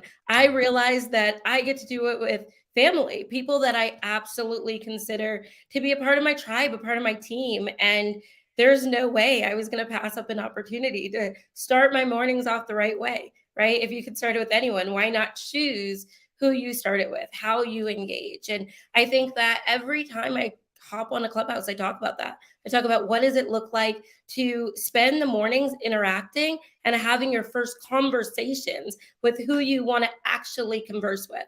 And that's the dynamic. The dynamic that shifts is it's not just an audio platform. Now I get to see you live. I get to see everyone. I get to see Dre. I get to see Monica. We get to see people in real time. And there's something about that that makes it more of a community and less of a monologue, right? It's exciting. I'm happy to be here. I can't wait to do kind of like what Glenn did at 2:30 my time, 5:30 his time, and watch the sunrise with you guys. It's a little nostalgic, romantic. No, it's going to be amazing. But Brielle Riche, the mic segment is yours. I'm going to jump off camera and give it to you. And then everybody remember on the Clubhouse side, Twitter Spaces side, if you wish to join me and Brielle and our other hosts, we can carry a segment totally, completely solo. Trust me. But we ask for the engagement because we never want to forget we have an audio audience as well. And Twitter Spaces, we're getting more into there, or Clubhouse is how you can engage with us. So Brielle, I'll be here. I'll be back. Brielle's going to run us to about 9 a.m. But hey, a few minutes before our segment ends, I'm going to jump back on and see who wants to have some dialogue with Brielle, or we'll have hosts coming, Brielle, with you like we did just now on video to join in with you as well. But for now, Brielle, the mic is all yours and take the show away. Thanks. I'm excited. Man, what a morning. It's Monday as always. And the camera is so much closer than I think I anticipated. When we put the decals at the top, all of a sudden my face zooms in and I'm like, oh, I'm here. It's fantastic. It's fantastic. I'm here. All right, guys. Today I want to talk about your mind, right? I talk about that all the time. But the truth is that when we think about what Monica just shared and we talk about nighttime routines, man, that's my jam. I believe that when you make a decision to really meticulously orchestrate your day, you don't just control your day, but you get to predict other people's behavior as well, right? Because just like we're operating in patterns, other people do as well. And I don't think it's a coincidence that Glenn started with Atomic Habits and Monica talked about how to orchestrate your night. And in earlier segments, we talked about how do athletes really perform at their best. I don't think it's coincidence that none of us knew what we were all talking about, but we all somehow synergetically discussed the same type of habit building topics. And the reason why is, again, when you link up with similar people and when you orchestrate your day, by default, your day is going to cultivate around you the things that you need to succeed. And I know you're like, wait, Brielle, that doesn't make sense. You're saying that if I control myself, other people will automatically fall in line. But that's exactly what I'm saying, right? It's a life hack. A life hack to absolutely controlling other people is to be in complete control, or at least begin to predict your own patterns. Because if everyone else around you habitually acts the same way because they're not necessarily predicting their patterns, once you start to focus in on your day and figure out, okay, where did this go wrong? Where could I have tweaked this conversation in order for it to go in my favor? How do I ask my boss the same question tomorrow and get a different result? Well, he's probably going to have the same cadence, the same temperament. But if you change how you show up in the situation, by default, you're able to kind of play chess a little better on your chessboard. Okay, just your brain. That's really what I'm talking about. Your brain, your mind. By design, it does three things, right? Number one is it keeps you alive. Your brain allows you to know, hey, I should eat now. I should move now. I need to do the next thing. So number one, guys, it keeps you alive. But number two, when you're sleeping, it categorizes all of your memories, right? It categorizes all of your information. It lets you know, hey, this is what's going to happen next. This is what already happened. And this is what's going to be important in the future, right? But number three, it protects you. Your brain literally acts as if it's this guard, and it knows, even if we don't see it, it knows what's happening over here. It knows what's happening to the left and the right of us all the time. Your brain is receiving all of the information around you and only feeding you the things that are important at that moment for survival. So number three, it protects you, right? And when your mind decides every single day how your life is going to look based on your decisions. So what Glenn was talking about, what Monica was talking about, I love that I'm ending it in the same segment as Glenn started it, because we're talking about decisions, right? Glenn talked about habits. I'm going to talk a little bit bigger about decisions. And it's just the other end of that loop, right? This is a trap that most of us are in. We're not paying attention to the little decisions that we're making every single day. And so while we're talking about habits, while we're learning how to actually do it, we have end results that can take place and will take place when we make decisions. Guys, I remember that at some of my lowest points in life, I didn't want to be depressed. I didn't want to have anxiety, but I didn't know how to make the decisions daily to take me out of the pattern that I had created, right? At 14 years old, my mom was diagnosed with cancer. And I remember her telling me that she had throat cancer, and I was freaked out. I did not know what I was going to do, but I began to make life decisions because as a single mom and as an only child in the house at that time, I had to make a decision. Okay, what do I do now? And when she was emergency hospitalized and she was in there for over a month and a half, I'm waking up every morning and trying to figure out, okay, how do I do school? How do I do home? How do I do this on my own? And how do I not tell anyone so that, CPS doesn't take me away? And at that moment, I realized that my daily habits, my decisions, my lifestyle had to reflect what my future was going to come from. And guys, I do. I have a beautiful life. You hear about it a lot. If you follow me on social media, you see it, but it didn't start out that way. What I'm about to tell you are the brain hacks that I created, or at least learned from other people, in order to change my life from utter chaos that was, ultimately not my fault, but into something beautiful that I'm very, very proud of today. All right. So if you're ready, here we go, because this is what we're doing. Right. And I want to be clear that most of us already know what to do. We already hear the things where we're like, okay, yeah, if I want to lose weight, I need to eat less. Of course. If I don't want to be tired, I need to sleep more. Yes. Right. We know those answers, but guys, I'm talking about the micro decisions that we have to actually make to get those results. So I could spend hours explaining habit loops and confidence and all of the other things. But the truth is that you don't need to know any of that. What you need to know are the ultimate brain hacks, the little tiny nuances. So number one, you guys ready? Grab a pen and paper. I know you already have. It's what you do here in Breakfast with Champions. We come prepared, I know. But in case you're new here, what we do is we take notes. We show up for ourselves, we show up for our community, we show up for our families, because as we take notes, we retain information. So grab your pen and paper, write down number one. What we're going to do, guys, is we're going to decide. I know you're like, really? That was the hack? Here we go.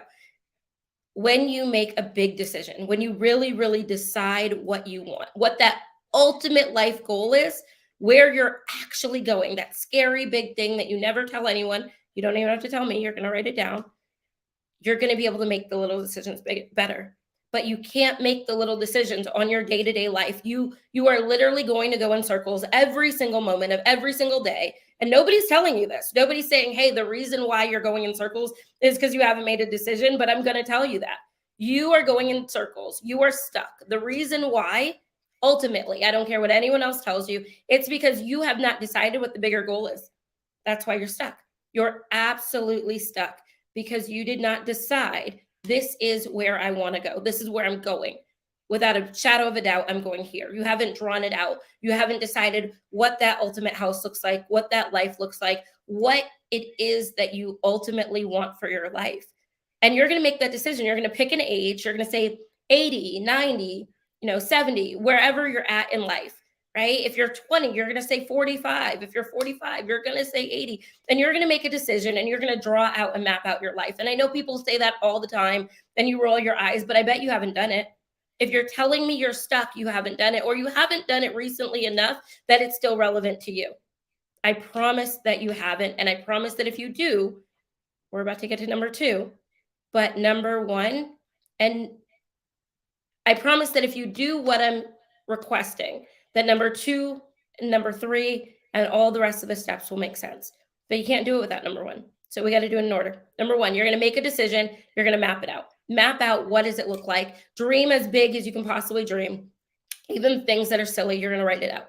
Right now, after you have your big decision, you're going to make those little decisions. What I do and what I did was I call those targets. Now, these are things I work on every single day, right? I have my big goal, my big everything. And if you can't dream super big and you don't want to go to 80, right, I'm going to give you a little tiny hack. Go to 365 days. Go to a year from now. Right. I know a lot of times when we're super stuck, at least when I was, it was a little hard to dream years in advance. I truly didn't even believe it was possible. Like, how do I know how long I'll live? Right. But number 2, let's say you're doing 365 days, right? You're going to now start to make those little decisions. All right. When you start to make those targets, you want to realize that you're never going to feel like it. You're never going to feel like getting out of bed. You're never going to feel like going the extra mile. You're never, ever going to feel like doing more because your brain, right, your mind was designed to keep you comfortable. No matter what, that's the idea. It's created, right? Number 3, your brain was created to keep you safe. It's created to keep you comfortable. So your brain hack is to get comfortable with the idea that you're not going to feel like doing it. Right. And once you're comfortable with that idea, once you realize, oh my gosh, I have to wake up and do a 2:30 a.m. call, whether it's a comfortable thing or not, you've already resolved within yourself. I know I wasn't going to feel like this. I already predicted this behavior in myself. I knew I wouldn't want to do it. So now what do I do? Right? What do I do when I don't feel like doing it? And that's where the targets come from. So we're going to make decisions and we're going to set those targets. So now you look at that big goal and you're like, okay, in 365 days, I want to be here. And you say, well, today's Monday. It's 9 p.m. We're talking about night hacks, night habits. It's 9 p.m. and I'm going to start to set my targets for Tuesday. So around 8 p.m., 9 p.m., whatever time you go to bed, you're going to write out 5 things that you absolutely must do, no matter what, in order to get to that goal in 365 days. So if that, big life goal, if that big thing, that decision is that at 80, let's say at 80, I want to have a beautiful house. Well, I know that my credit, I have great credit, but I know that your credit maybe is 560. Well, in 365 days, now that middle goal is to have better credit.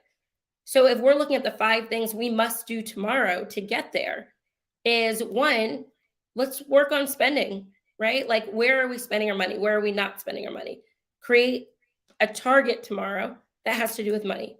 Then create a tangible target of something you're proactively going to do, right? So something you're going to stop doing. I'm going to stop spending money. I'm going to not do this. And then what am I going to do? I'm going to pull my credit report. I'm going to pull it so that I can look at it and I can face it and I know exactly what's there, right? Because if you're saying I want that house, if you're saying I want that end goal, and in 365 days, I know that I need good credit to start working towards that, then we're going to micro it all the way down and we're going to make decisions, right? And that goes all the way through. If you want a raise, if you want a promotion, if you are looking to be a 7-figure earner, if you want a better relationship with your kids, right? Let's micro that down. Because at 80, I'm looking at my grandkids and my second home and snow in the driveway, and we're at our Christmas, we're having Christmas in the Hamptons, and we have a little puppies running around everywhere, right? That's what I'm looking at 80. And I'm just sitting there eating food, laughing with my huge lineage of family. To get there, right? There's a lot of many things. We're looking at, how did I get to the Hamptons? Where are these grandbabies coming from, right? All of those things. And you're going to look at all the way down to your micro goal, your decision, your target tonight. What can I do today? What can I write down on this piece of paper to take action tomorrow to get me there a little bit better? Now, let me explain to you why this is important. Are you guys with me? You rocking? You following me? Very awesome. I know you are. We are with you. We are with you, and we are rocking. You are flying away. Continue. You're doing great. Okay, right? So this is where we go when we're breaking it down and we're like, all right, okay, I know that at 80, and I'm going to go back to family, I want all of these amazing things. I want these great things for my life, for my kids, for the little puppies. Then I understand that I have to be this type of person to have a sustainable marriage for 40 years. I'm going to work on being that type of person tomorrow. Tomorrow, I'm going to say something loving to my spouse and make his favorite dinner. Why? Because I know that at 80, this is the end result I want, right? The life hack that I'm trying to teach you here is when we feel stuck, number one, we're making those big decisions because now we have an end goal. We see something and we can micro it all the way down to, did we decide to have a positive relationship today with our spouse? Well, if we didn't, then are we fooling ourselves to believe that we're going to have the snow and the puppies at 85, right? We do not want to be in cognitive dissonance. We don't want to, our ability to be stuck comes from us telling ourselves we're going to be here and then making decisions every single day that do not lead to the destination that we're promising ourselves. We're lying to ourselves, right? We're not saying, hey, if I'm going to be 80, well, instead of a quart of Diet Pepsi, I need to be drinking water, right? Because I understand that I want to be 80 with my kids and my grandkids and the puppy, and water is going to get me there. So when we're getting stuck and we're unable to make decisions and to complete tasks and to get out of bed, it's because we don't have an end goal. When we're deciding to, chug 32 ounces a day of coffee, wine, and all these other things instead of water, it's because we did not decide that our end goal is 80 years old with, that beautiful life. When we're splurging on shirts and purses and shoes, it's because we decided that those shirts were more important than that house. And we weren't honest about the fact that that house was really our end goal. Now, I want to wrap it real quick because I want to have conversations with you guys. But the truth is that what I want you to learn from this is a few things.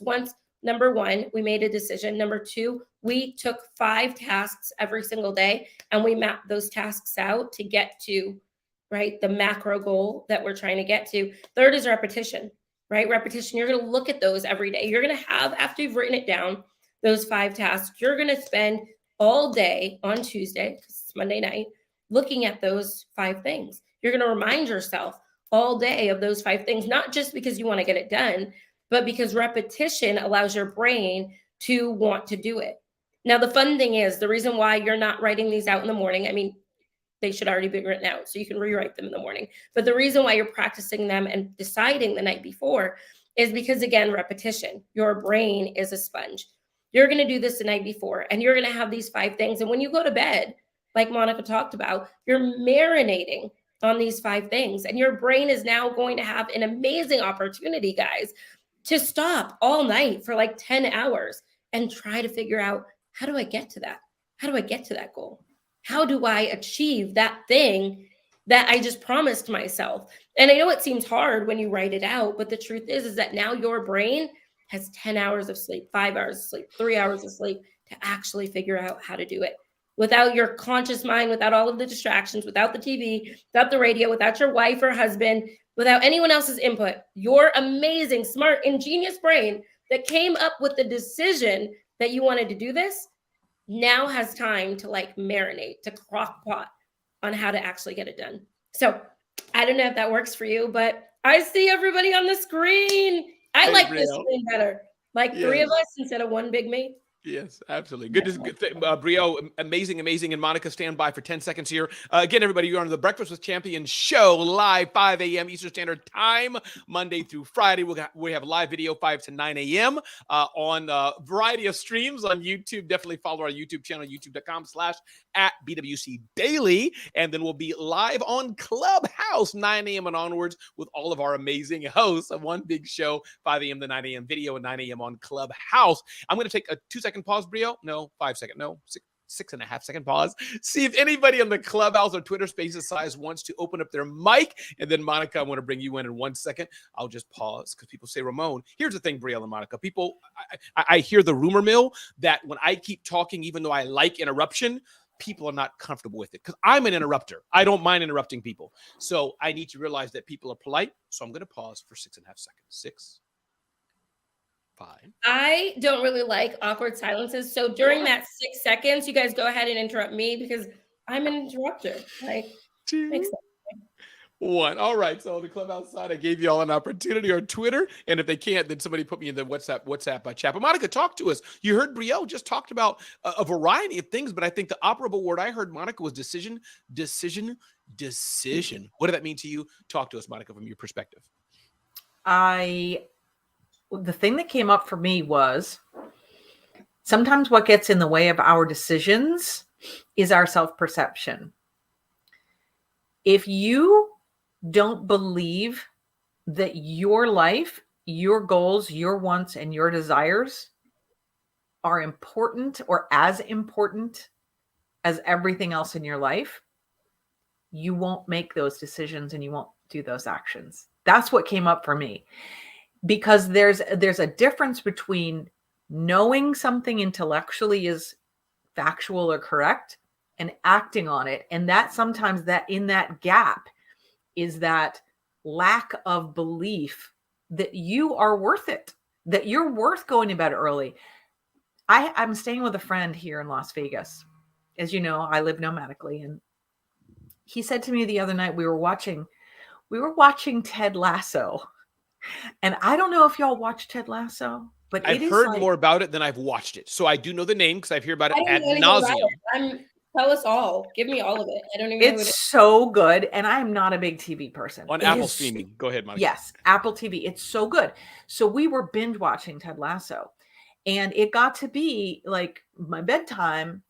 And I said, I'd love to watch another episode, but I can't. I got to go to bed. Right. And he said to me, it's so impressive how you take care of yourself. And that, Brielle goes back, what you're talking about is if you don't love and value and have a tremendous worth in yourself, you won't take care of yourself. And if you don't have that, you can't do the things you're talking about. That to me is like the linchpin in that whole equation. I love it. The self-love. So this is how I equate it. So I talk to a lot of women. It's my jam. Men are cool, right? Ramon, y'all are great, but I'm a girl's girl. I like women, and so I tell women all the time, and this is going to apply for men as well. Here's the deal: when you walk in somebody's house and their house is like top tier, it's pristine, it's nice, it looks like a model home. You walk in there and you're like, oh my goodness, should I take off my shoes? I should have brought more than a bottle of wine. You feel a little bit of pressure. You don't want to sit on the couch. You're unsure. And you begin to ask the person who owns the home all the time, can I do this? Where's your restroom? You don't just walk. Can I open this? Can I look? Can I have a tour? You're asking for permission every moment, right? Because the house is like beautiful. Now, here's why that's important. In life, when we walk into somebody else's house and, they're chilling, their home is not necessary. It's very, very comfortable. It's really, really comfortable. And it's not as their shoes are everywhere. They're not as worried about the details. You get more comfortable like that immediately. And I love that, right? We all love somebody who makes us feel comfortable and, we want to slouch in their couch and it's fun. But our manners in that way kind of dissolve. Now, here's the gag. It's the same with people, right? If you treat yourself like, hey, these are my time limits. These are my standards. This is who I am. This is how I show up. people are going to ask you, hey, is it okay if? How do you feel about? All the time. They're going to ask you all the time. Every detail of your life will be requested because you show that that's the type of standard that you put on yourself. But if you're more of a comfortable person, and there's nothing wrong with being that person, but we have to acknowledge that the reason why people treat us with such immediate comfort, whether we like it or not, is because they can tell that we treat ourselves with the same, I don't want to use the word disregard, but the same lack of anti-discipline. Yes, anti-discipline. There you go. I love it. I love it. Or negative discipline, whatever you want to say. Yeah, right. And so people show up for us the way that we show up for ourselves every single time. And in the areas that you want someone to, like maybe it's dating, maybe it's work, and the areas that you want people to show up for you differently, show up for yourself differently. And the areas where it's okay for people to be more casual in those relationships, show up like that. But I promise you, if you treat your body, your house, your aesthetic, all of it like a model house, that's what you're going to get every single time. Brielle, so true. We have 4 minutes to go before we go back live on Clubhouse. This is Brielle Riche taking us through. Again, I've heard Brielle's voice so many years on Clubhouse only. So great to hang with her here. Monica, Ricky, thank you for co-hosting with us as well. One thing I think that's interesting, Brielle, throw it back to you, is the aspect how you encourage other people. I, as you know, I'm all over. I'm always posting on social media, and I have a private, as it were, a WhatsApp group for people in my church.